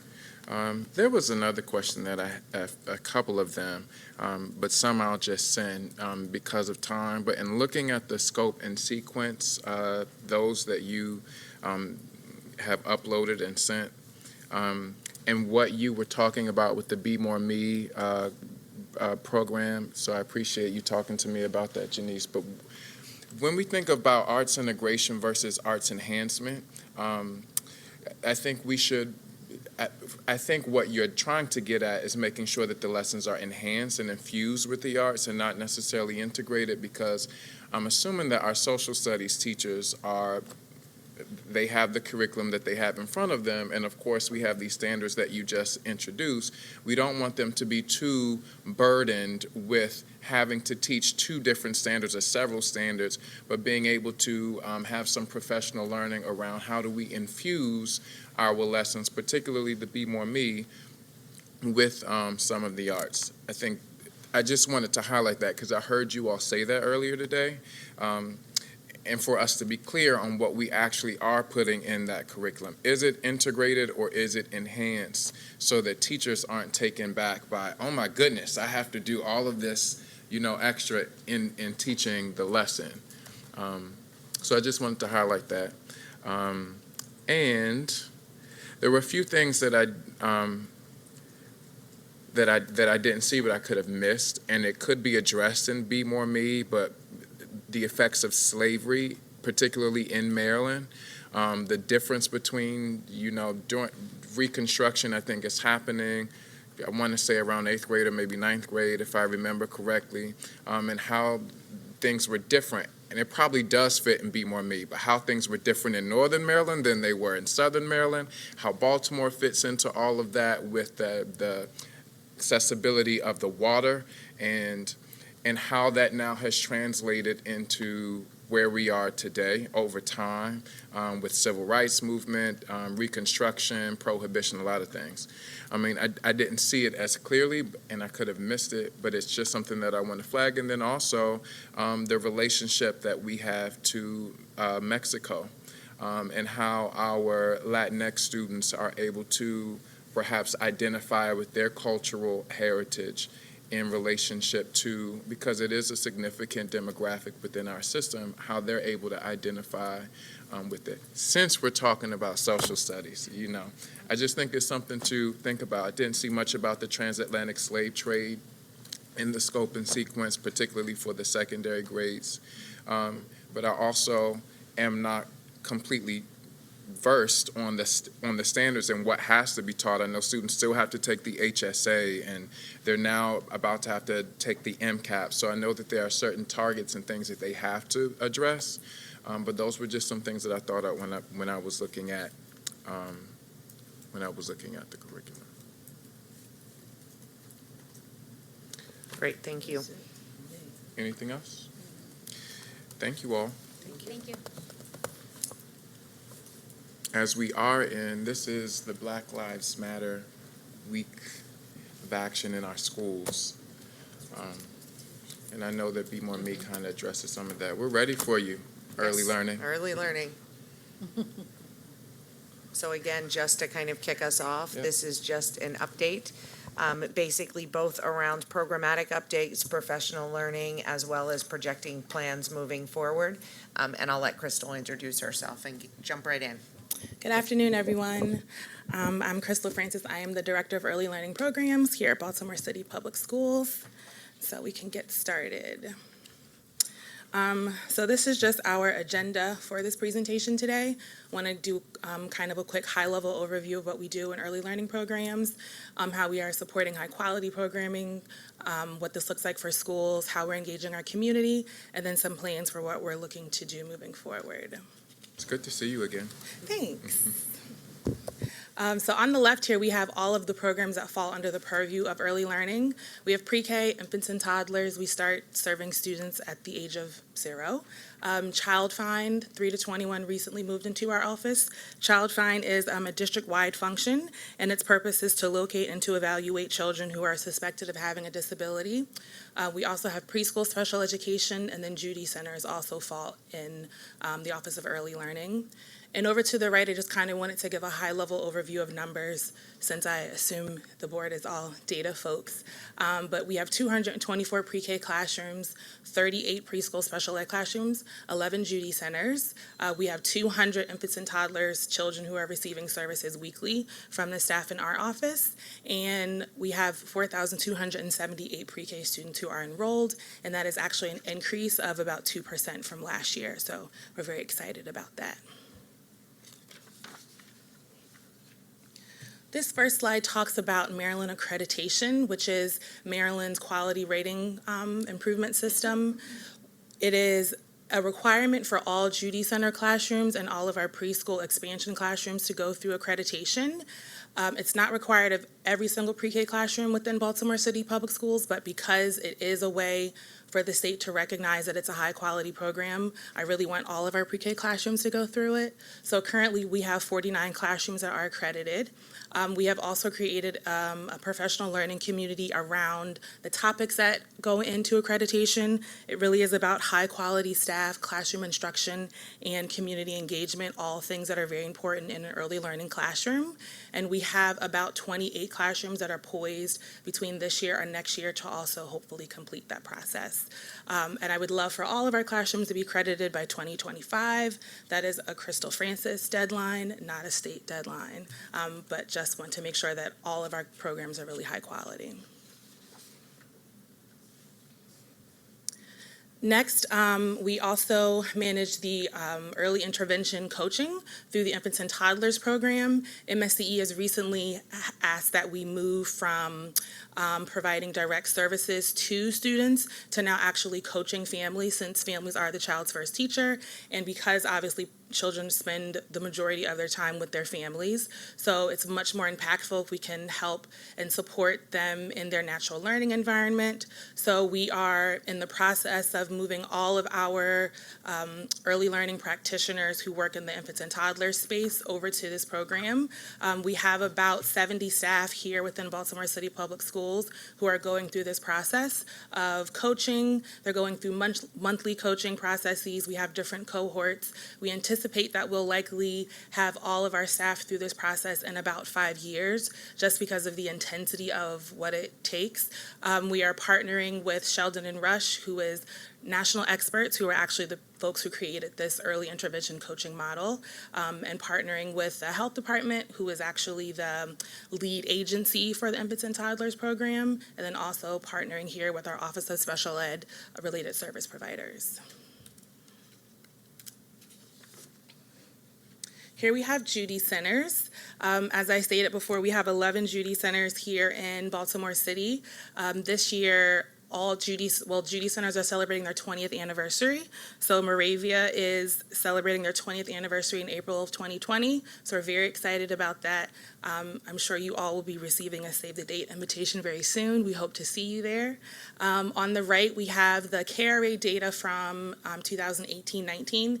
As we said earlier, the KRA data for 1920 will be available later on this month, but just wanted to continue to show that Judy Centers continue to outperform the state of Maryland and our city schools pre-K. So we wanted to highlight a few of the partnerships that we've had here this year. So at the Liberty Judy Center, because one of the things that we really value is engaging with parents and families, all of the staff that are actually on the Liberty, what's that board with the parents and the teacher, parent-teacher, the PTA, there we go. They're all actually former Judy Center parents. So we think that's just a testament to what it means to really start engaging with families when they're young, that we see this continuing as they go through school. They actually are now hiring some of our Judy Center parents to be part-time staff. So again, how are we kind of helping families to transcend from receiving supports to now actually being in positions where they're able to get jobs? This year, we partnered with the Office of Food and Nutrition to be able to provide school lunch to our Judy Center children ages 0 to 3. So all of our students in Baltimore City Public Schools receive free meals. And so just through this partnership, we're now able to do that for our students who are coming into Judy Center programs. Is that at a cost? It's not at a cost to us. I don't know if it's at a cost to the district. Okay. And then these are just a few of the community partnerships that we've established this year. We've done an increased partnership with Be More for Healthy Babies and Share Baby to really be able to provide a lot of free diapers and baby supplies, which are incredibly expensive for our families, really making sure that we can connect with moms and dads before their children are born, and then continuing with them throughout the Judy Center. And as we've seen an increase in our families who speak Spanish, we have been able to provide more playgroups for these families in Spanish, partnering with Fun with Foreign Languages. Dr. Bondima had a question. This is a real quick question. When you said in slide 6 that Baltimore's Judy Center outperformed the state of Maryland, what does that mean? So the average for the state of Maryland last year was, I believe, 47%, and so the average for the Judy Centers last year was 55%. When you say Oh, I'm sorry, in the KRA, Kindergarten Readiness Okay. Assessment. The KRA, right? Yes, oh, that's what I wanted. I'm sorry. Thank Usually you. I'm doing the KRA presentation at the You same said time. 55? 55 was Judy Centers for last year, and the state was at 47, state pre-K. And don't we normally also include a comparison of Baltimore City's pre-K programs to Maryland's pre-K programs, not just Maryland all students? Yes, that will be in the upcoming presentation for this year's KRA. Okay. So next I wanted to highlight our preschool special ed programs. We have 38 classrooms here within the district. We've also seen an increase in numbers by about 12% from last year. We think this is due to a couple of factors. There's been just an increase in knowledge and awareness around students with disabilities and early intervention programs. So we have more students who are coming through our early intervention 0 to 3, which inevitably increases our numbers once they get into school age programs. In order to support this, we have established monthly check-ins with these principals and the schools just to check in on making sure we're following our special ed compliance and providing classroom level support. These students, this is their first time in school. A classroom full of 16 3-year-olds is very, very busy. So a lot of times we like to provide that additional support. with our early learning support team. Also, MSDE has a focus this year on inclusion as an evidence-based practice, so they're really looking to a lot of the early learning programs to really increase their inclusion numbers. Fortunately for us in Baltimore City, our inclusion numbers outpace the state, so you'll see here Maryland is in the yellow. About 59% of their classrooms, of their students, special ed students, are receiving their services in their general ed setting. For Baltimore City, about 74% of our special ed students receive their services in a general ed setting. So we're very excited about that because that means that our students are getting the exact same opportunities as their typically developing peers. Now we really just want to make sure that we can refine that model and enhance it so that everyone is really benefiting from that.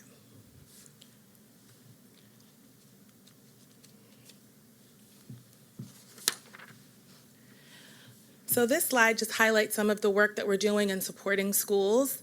On the left, we have early childhood coaches. This has been a partnership with the New Teacher Center that we were able to fund through the Striving Readers Comprehensive Literacy Grant.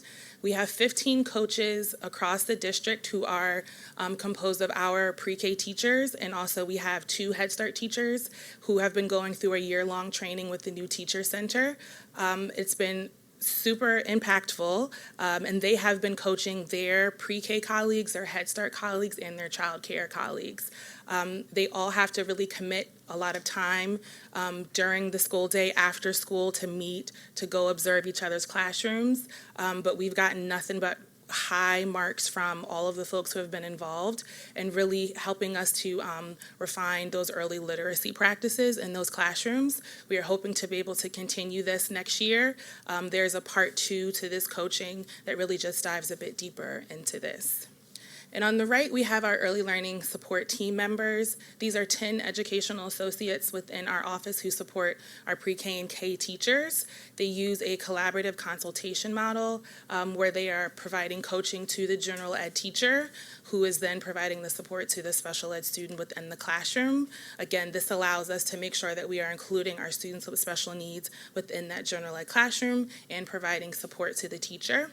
And thus far this year, we have completed 980 school visits. So that's just going and checking in with those classrooms, checking in with principals, responding to needs that teachers may have, behavioral requests or concerns, academic concerns. We are, of course, continuing our series on professional development. We have, obviously, our systemic professional development days.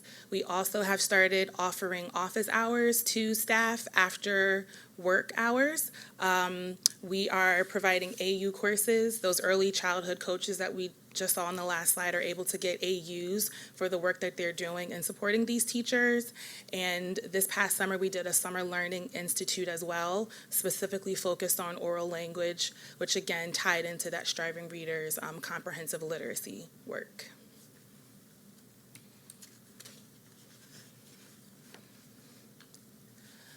So a major component of our office is really making sure that we are engaging with all early care professionals, not just our pre-K teachers, but child care and Head Start, as they also have students who will eventually be our Baltimore City School students. So we've done this in a number of ways. The Judy Centers have actually begun hosting an annual joint professional development day. Last year it was attended by about 200 early care professionals between these 11 sites. We'll be hosting the next one in March 2020, where they come together, they look at the KRA data for their particular schools, and then they can kind of break out into their groups and see what are the additional supports that they need to provide in Head Start to get kids ready for kindergarten, and pre-K to get kids ready for kindergarten. And then kindergarten teachers are also able to kind of push down and share what are the things that they need to see or have a better understanding of just what the work looks like across all early care professionals. Also through the Striving Readers Grant, we were able to provide Raising a Reader to a few Head Starts within the district. That was provided by that Striving Readers Comprehensive Literacy Grant. We also were able to do Raising a Reader with our infants and toddlers families. So that was the first time we've done a partnership like that with those families, but we were able to bring in about 9 to 10 books for each visit. And it was really interesting to be able to see our teachers kind of pick books that they knew that their students would really enjoy. And so it really helped to kind of spark some language in our students with disabilities. The early childhood coaches that we talked about earlier, and a new initiative that we are going to start doing is providing clock hours to our child care providers and Head Start teachers. Essentially, they have continuing ed hours that they have to get every single year. And so we were providing professional development and inviting them, and they weren't coming, so we were trying to figure out why weren't they coming, but really they're all looking for these hours in order to kind of increase their certification. So it took a while for us to kind of understand what that process was, but once we finally understood what that was, we were able to make sure that we could assign that to all of the courses that we provide. So now moving forward, every course that we offer, we'll be able to also offer them those clock hours. So we're hoping that that will really help to increase their attendance so that we're all kind of having the same learning together.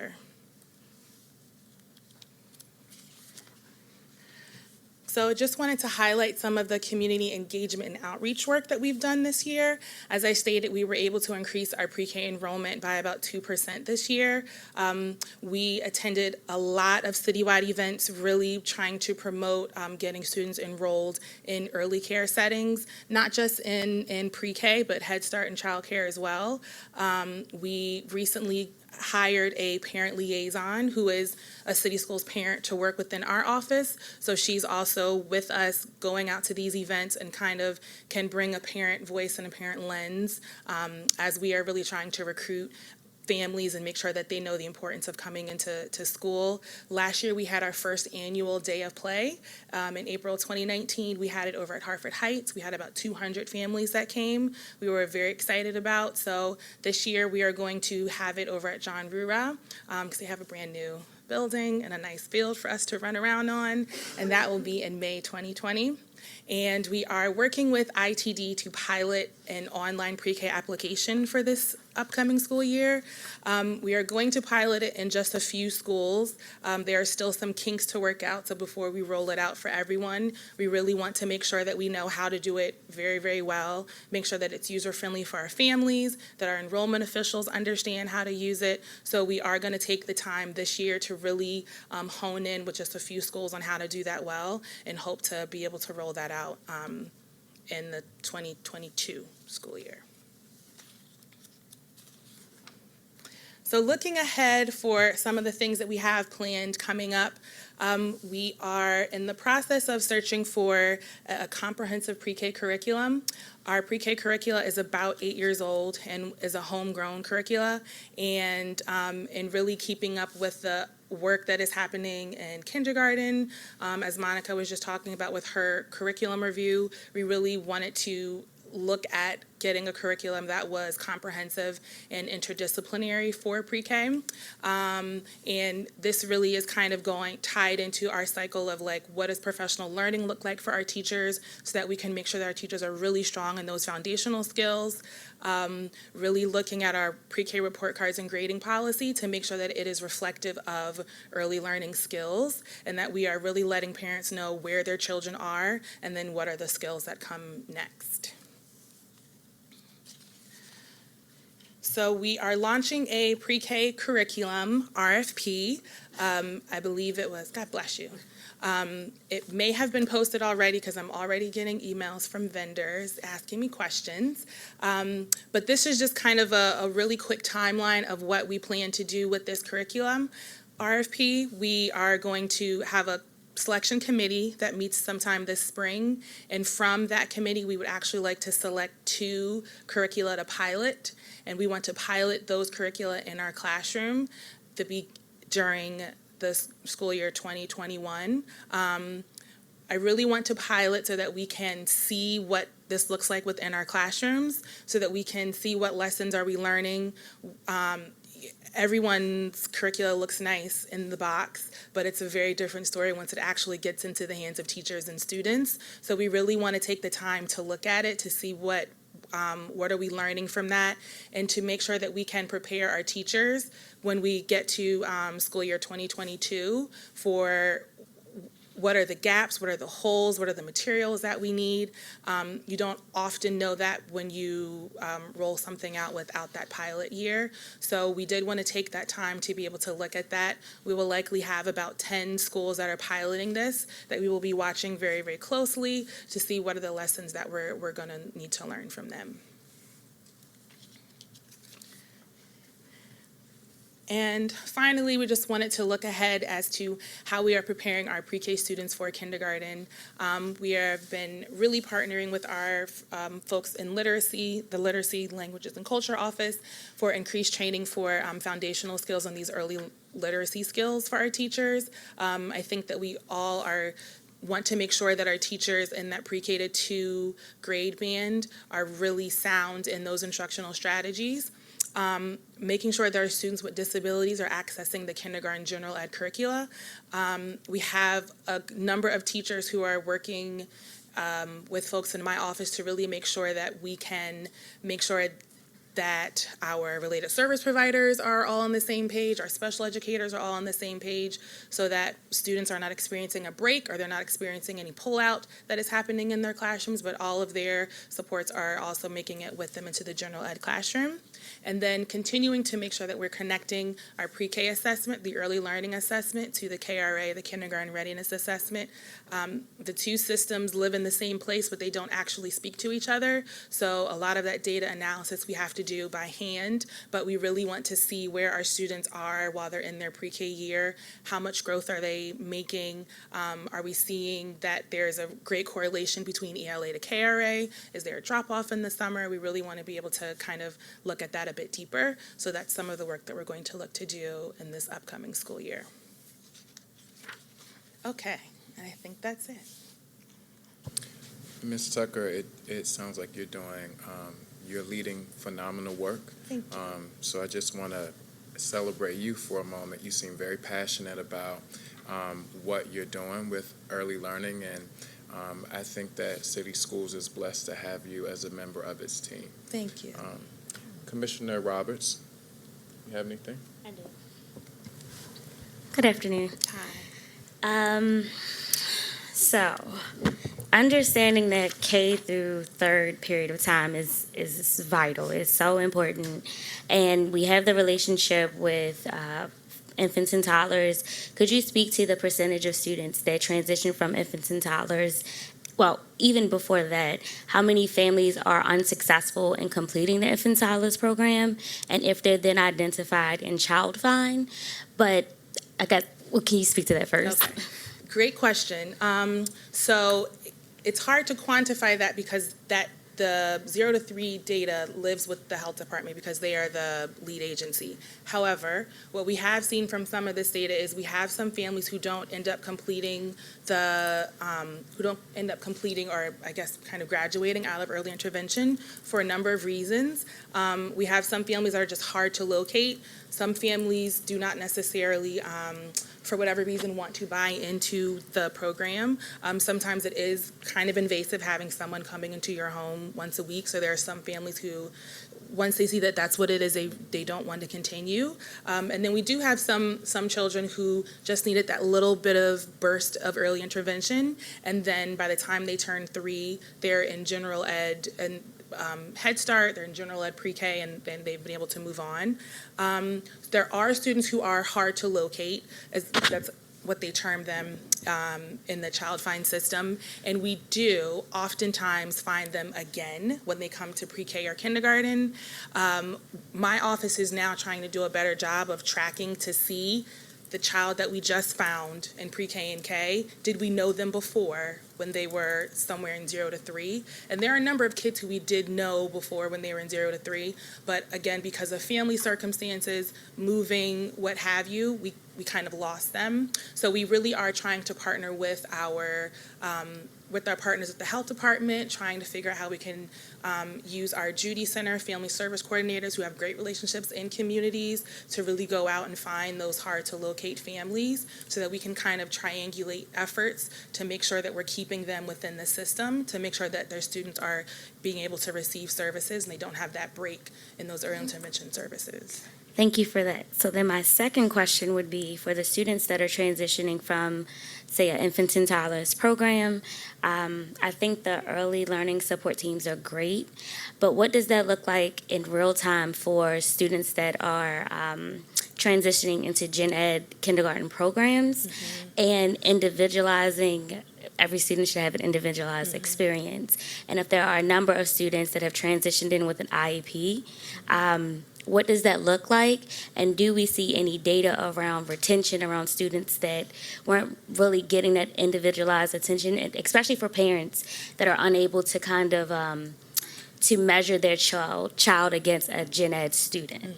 And so in understanding really where the deficits land and where they really need help on those supports, could you speak to that for me?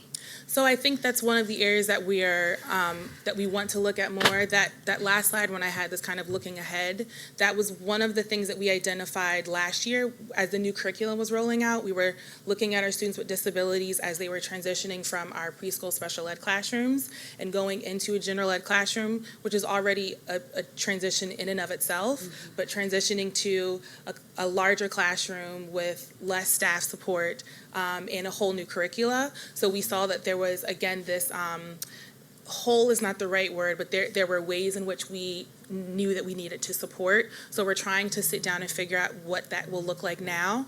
And then again, figuring out how do we get our staff that go through wit and wisdom training, but then think about like, what does this look like for your special needs students, or how are you able to scaffold or differentiate that?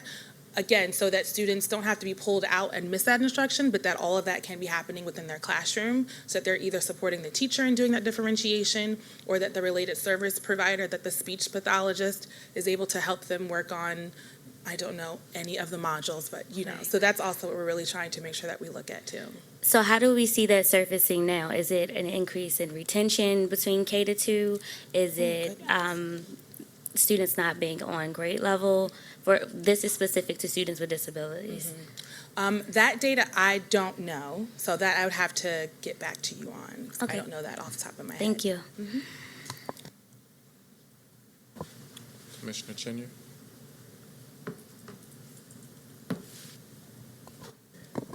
I guess I'm still processing too, but in terms of looking at the new curriculum, to what extent are we going to be working? Are the partners going to be a part of some of those groups that, and you mentioned, bringing teachers together?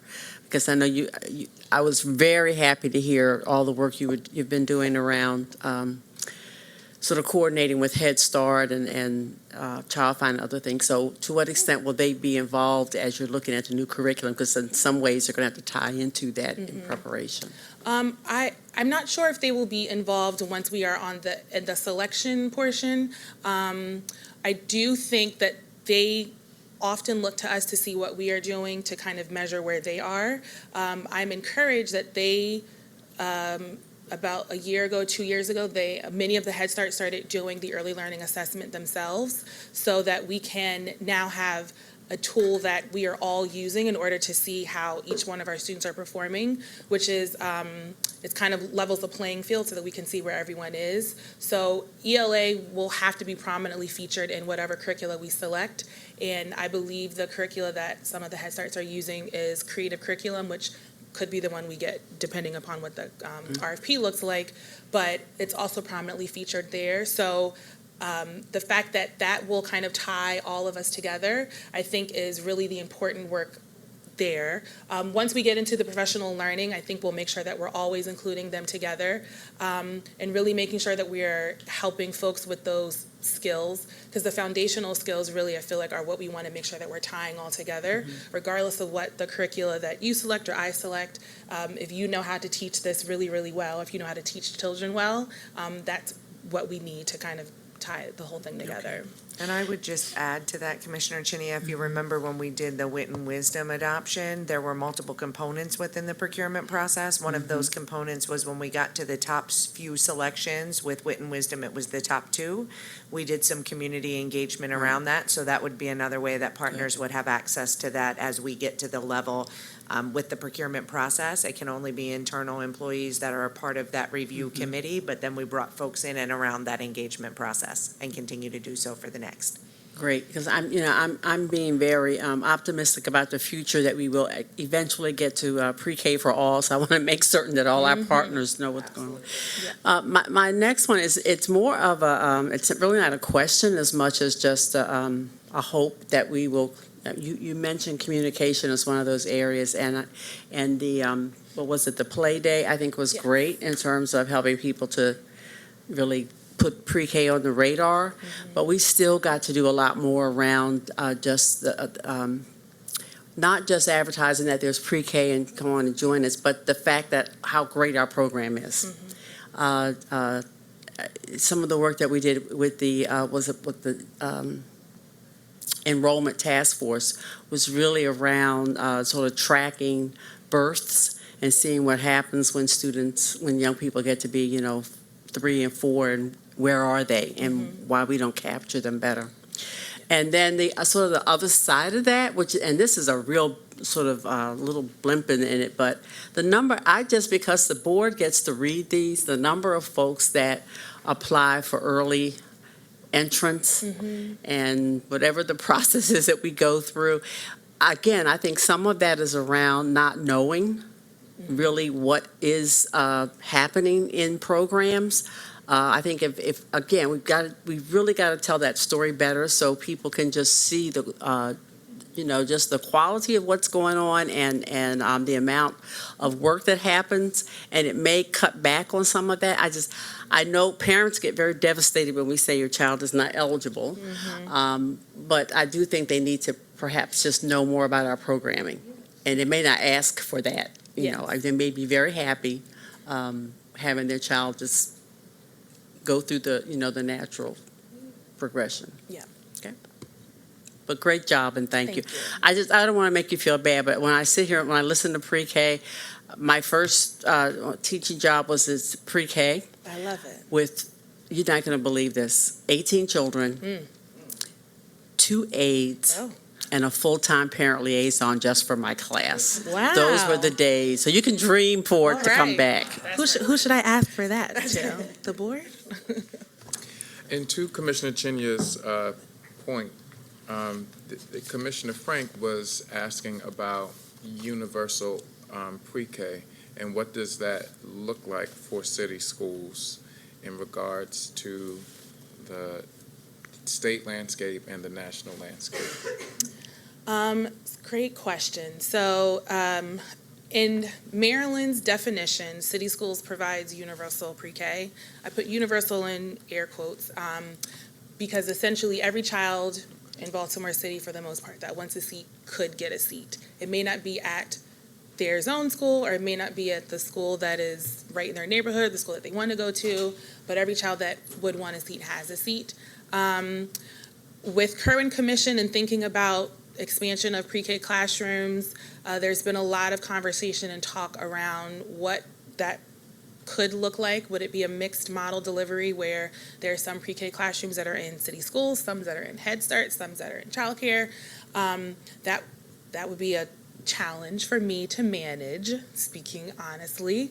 But if that's what's best for students and if that's what makes the most sense for Baltimore, then that's what we would move toward doing. I think the thing that we always want to keep at the forefront is making sure that we can ensure quality in all these classrooms.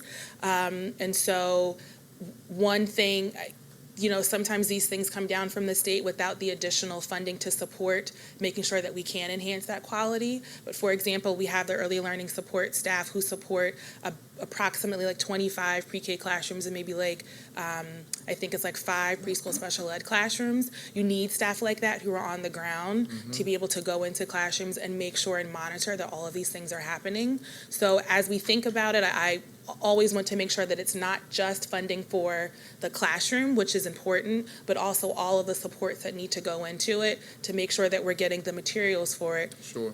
Building a new pre-K classroom costs a lot of money because we have a lot of things. So just want to make sure that that's always at the table as well as we think about kind of expanding this landscape. I appreciate that. Any more questions with this presentation? Thank you so much, Thank Crystal. you. Thank you. Colleagues, I will say that we have we're after 5:30, but we have two stakeholders that have signed up for public comment. So we're going to extend just a few moments so that we can hear our community partners. And we first have Jean Bruskin. Did I pronounce it correctly? Yeah. I don't have a slideshow, but can I hand you a... You can give it right to to our board executive.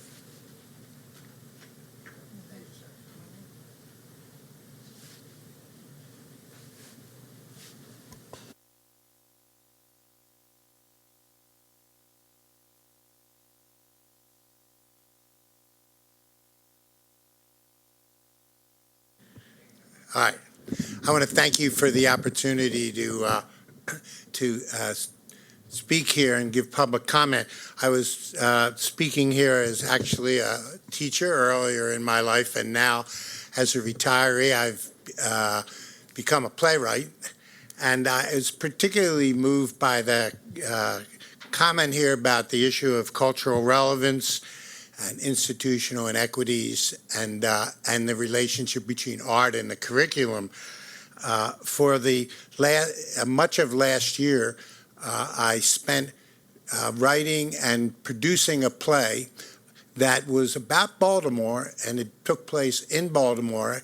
And I was reaching out to students, teachers, and people in the city, many of whom don't traditionally go to plays, to try and get them to this production that we did.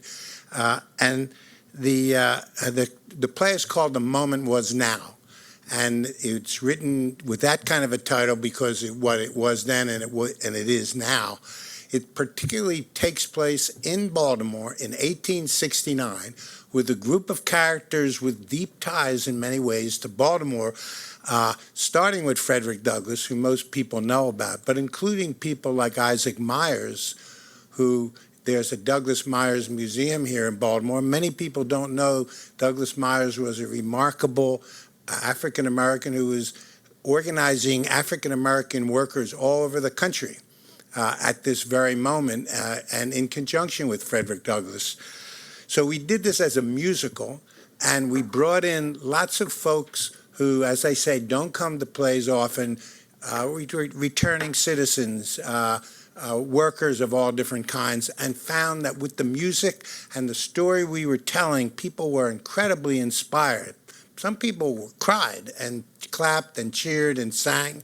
And then afterwards, we held discussions. And for those of you that go to plays, sometimes where there's discussions, often everybody leaves. I had to throw people out of the hall because they weren't just wanted to keep talking because they saw themselves in the play. They were inspired and they were curious, and it was a history about them. It wasn't a history about the people that make all the decisions. It was about the people who do all the work. So I was very encouraged to see, but I was also very, not discouraged, not totally surprised, but the fact that people don't know about Reconstruction. And that this is what we say in the show, a moment where America almost did the right thing. And coming out of the Civil War, everything was sort of up for grabs. And in this play, this is a meeting between these characters, Susan B. Anthony, Isaac Myers. There's a woman named Frances Harper, an African-American woman who's one of the first published African-Americans and African-American women in the country, who spent her first 26 years in Baltimore and taught in Baltimore. Nobody knew who she was. And so the need for this Reconstruction moment and Baltimore history to be a part of the curriculum, and the power of using art and culture to help tell the story. If the same groups of people stood up in front of me and I read the text, they would have been long gone or fallen asleep. But when they sang the song, so for example, this is the National Labor Union it was founded here by this guy, William Silvis, but it was all white men. But it had 300,000 members. In 1869, he invites Isaac Myers to speak to the convention and explain why the workers' movement will fail and the 8-hour day will fail if you don't include African-American workers. That speech. Can you tell me how to pronounce your name? Is it Bruskin? Bruskin, yeah. Bruskin, okay. I appreciate you coming tonight and talking to us about it. And I do know your assistant musical director, Chester Berkey, is my frat brother. I'm interested in going, but I think this would be a great opportunity to link you perhaps with Miss Lane, who's here, because of the Be More Me curriculum program and project that we're working on.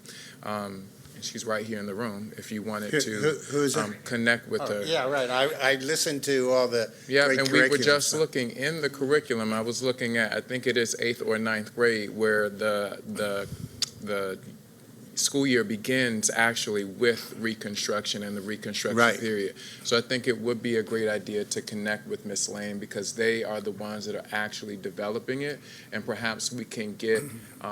I don't know if you're interested in providing some comp tickets or subsidies for our students to attend, because Episcopal Emmanuel is a beautiful space to perform in. So please connect with her before you leave. We appreciate you for coming. Just a evening. couple quick things. I just quickly We're to over say. time, but if you Okay, this would be quick. One is that the Baltimore School of the Arts, during the opening day of our performance, during the day are going to walk 100 kids down the street because we're half a block away to the show. And we do have materials from the play, written and visual materials of the play itself that we'd be happy to share for this curriculum. That sounds awesome. And I saw Miss Duncan Evans over there nodding because I know she's familiar with Emmanuel. She was a teacher at School for the Arts also. Yes, absolutely. And there were many teachers that came to the show. And, awesome. It was great. Thank you so much for coming tonight. I appreciate the time. And finally, we have Miss Christina Duncan Evans, who's also here to speak with us. Good evening. Hi, good evening. Thank you for the opportunity to speak. My name is Christina Duncan Evans, and I'm the Teacher Chapter Chair of the Baltimore Teachers Union. Before my prepared statement, I wanted to make comments on two things that I think link the earlier presentations. First, we heard about chronic absenteeism, then we heard about early childhood. There's actually a gap of about 18 months between the daycare that home and hospital provide support for and entrance into school-based daycare facilities. So our students who are parents have coverage from birth to 6 months through home and hospital, and then starting again at 2 years. And so what we're doing as the Teachers Union is advocating for the expansion of childcare vouchers to fill that 18-month gap, because that 18 months in the middle there where there's no childcare coverage is a big problem that contributes to chronic absenteeism. The second point that I have in reaction to our conversation around curriculum, both in terms of social studies and early childhood, is that we're using terms very interchangeably and loosely, and it's going to become a problem when we start to get MCAP scores back and we start to have a conversation about curriculum. So just to clarify, curriculum is like a full recipe that tells you exactly what to do, okay? Scope and sequence is actually quite different. Scope and sequence is like the moment on the Great British Baking Show where they get a recipe and it just says eggs, flour, butter, sugar, and the direction is make a cake. That's scope and sequence. Scope and sequence doesn't give, it takes a lot of expertise and work to translate that into a 7-layer cake, okay? So what we have in grades K through 8 is not actually curriculum, and there's a lot of using the word curriculum very loosely, but there's a big gap between what a curriculum is and what a scope and sequence is. And I don't want us to be confused when we start to see outcomes that reflect the fact that we don't have a full curriculum in all of our grades. We have a loose set of guidelines, okay? So that technical piece I think is very important. So I think that I'm going to cut down my prepared comments, but I'd like to begin by applauding the Teaching and Learning Office for seeking out the feedback of educators as they go through the process of revising the social studies curriculum. We would like to echo the concerns that we're hearing.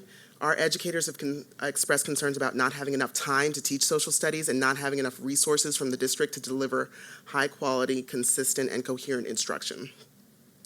On the issue of time, we're hearing across the district that social studies and science in the elementary and middle school level are not being taught consistently because lessons from other curriculums are structured for longer than the instructional block. the Teaching and Learning Office doesn't have a clear sense of what instructional schedules are actually being followed in the schools, because Infinite Campus as a software tool doesn't always have the flexibility to accurately reflect scheduling concerns. So while we've heard from teachers that they have little or no time to give social studies instructions because of our system's decentralization, we don't have a clear sense of how big that problem is. We don't know to what extent social studies is actually being taught in schools. We'd like to encourage the board to invest more resources into local curriculum development. Be More Me is a great example of what's possible when our teachers, who know our students best, are the best positioned to write curriculum that can respond to their needs and get them to where they need to be. As the district writes curriculum, there are several important quality control steps that have not always happened in the past. Having a comprehensive curriculum review and vetting process, a thorough piloting program with an opportunity for further review and feedback, and a complete training and support for teachers before and during the first year of implementation. Even if curriculum is purchased from an outside vendor, it still needs to be locally reviewed, vetted, and piloted, with local resources being created to support that curriculum based on the gaps that our educators identify and students identify. Monica Whippo is amazing, and she's one of many people in this office doing the work that should be done by an entire team and is done by an entire team in other districts. And until we have that comprehensive curriculum for all grades, we as the Teachers Union do have concerns about district-wide assessments. For our part, the Baltimore Teachers Union would be happy to recruit talented educators to write curriculum and to do outreach to educators to gather more feedback. And as a side note, and as my final note, we're really proud of our educators who wrote the Be More Me curriculum, and on behalf of them, we're requesting that they be credited as the authors on this substantial and impressive set of lessons. Commissioner McFadden described the opportunity for teachers to, quote, take ownership of the process, and our teachers' request for authorship credit on this work reflects their desire to do just that. Thank you very much. That hasn't happened? Author credit? The credit of Nope, not yet. Okay, so thank you for that. So we expressed this to Janice and Monica, and they said that they would try to think about what a structure would look like for the entire curriculum process. But I would say that since Be More Me is a standalone project, I wouldn't want a lack of a process for the entire district's curriculum offerings to keep our authors from Be More Me from getting credit in the short term for their project. That's valid, I think. Ms. Lane, are you going to speak to it? Would you like me to? I would. Sure.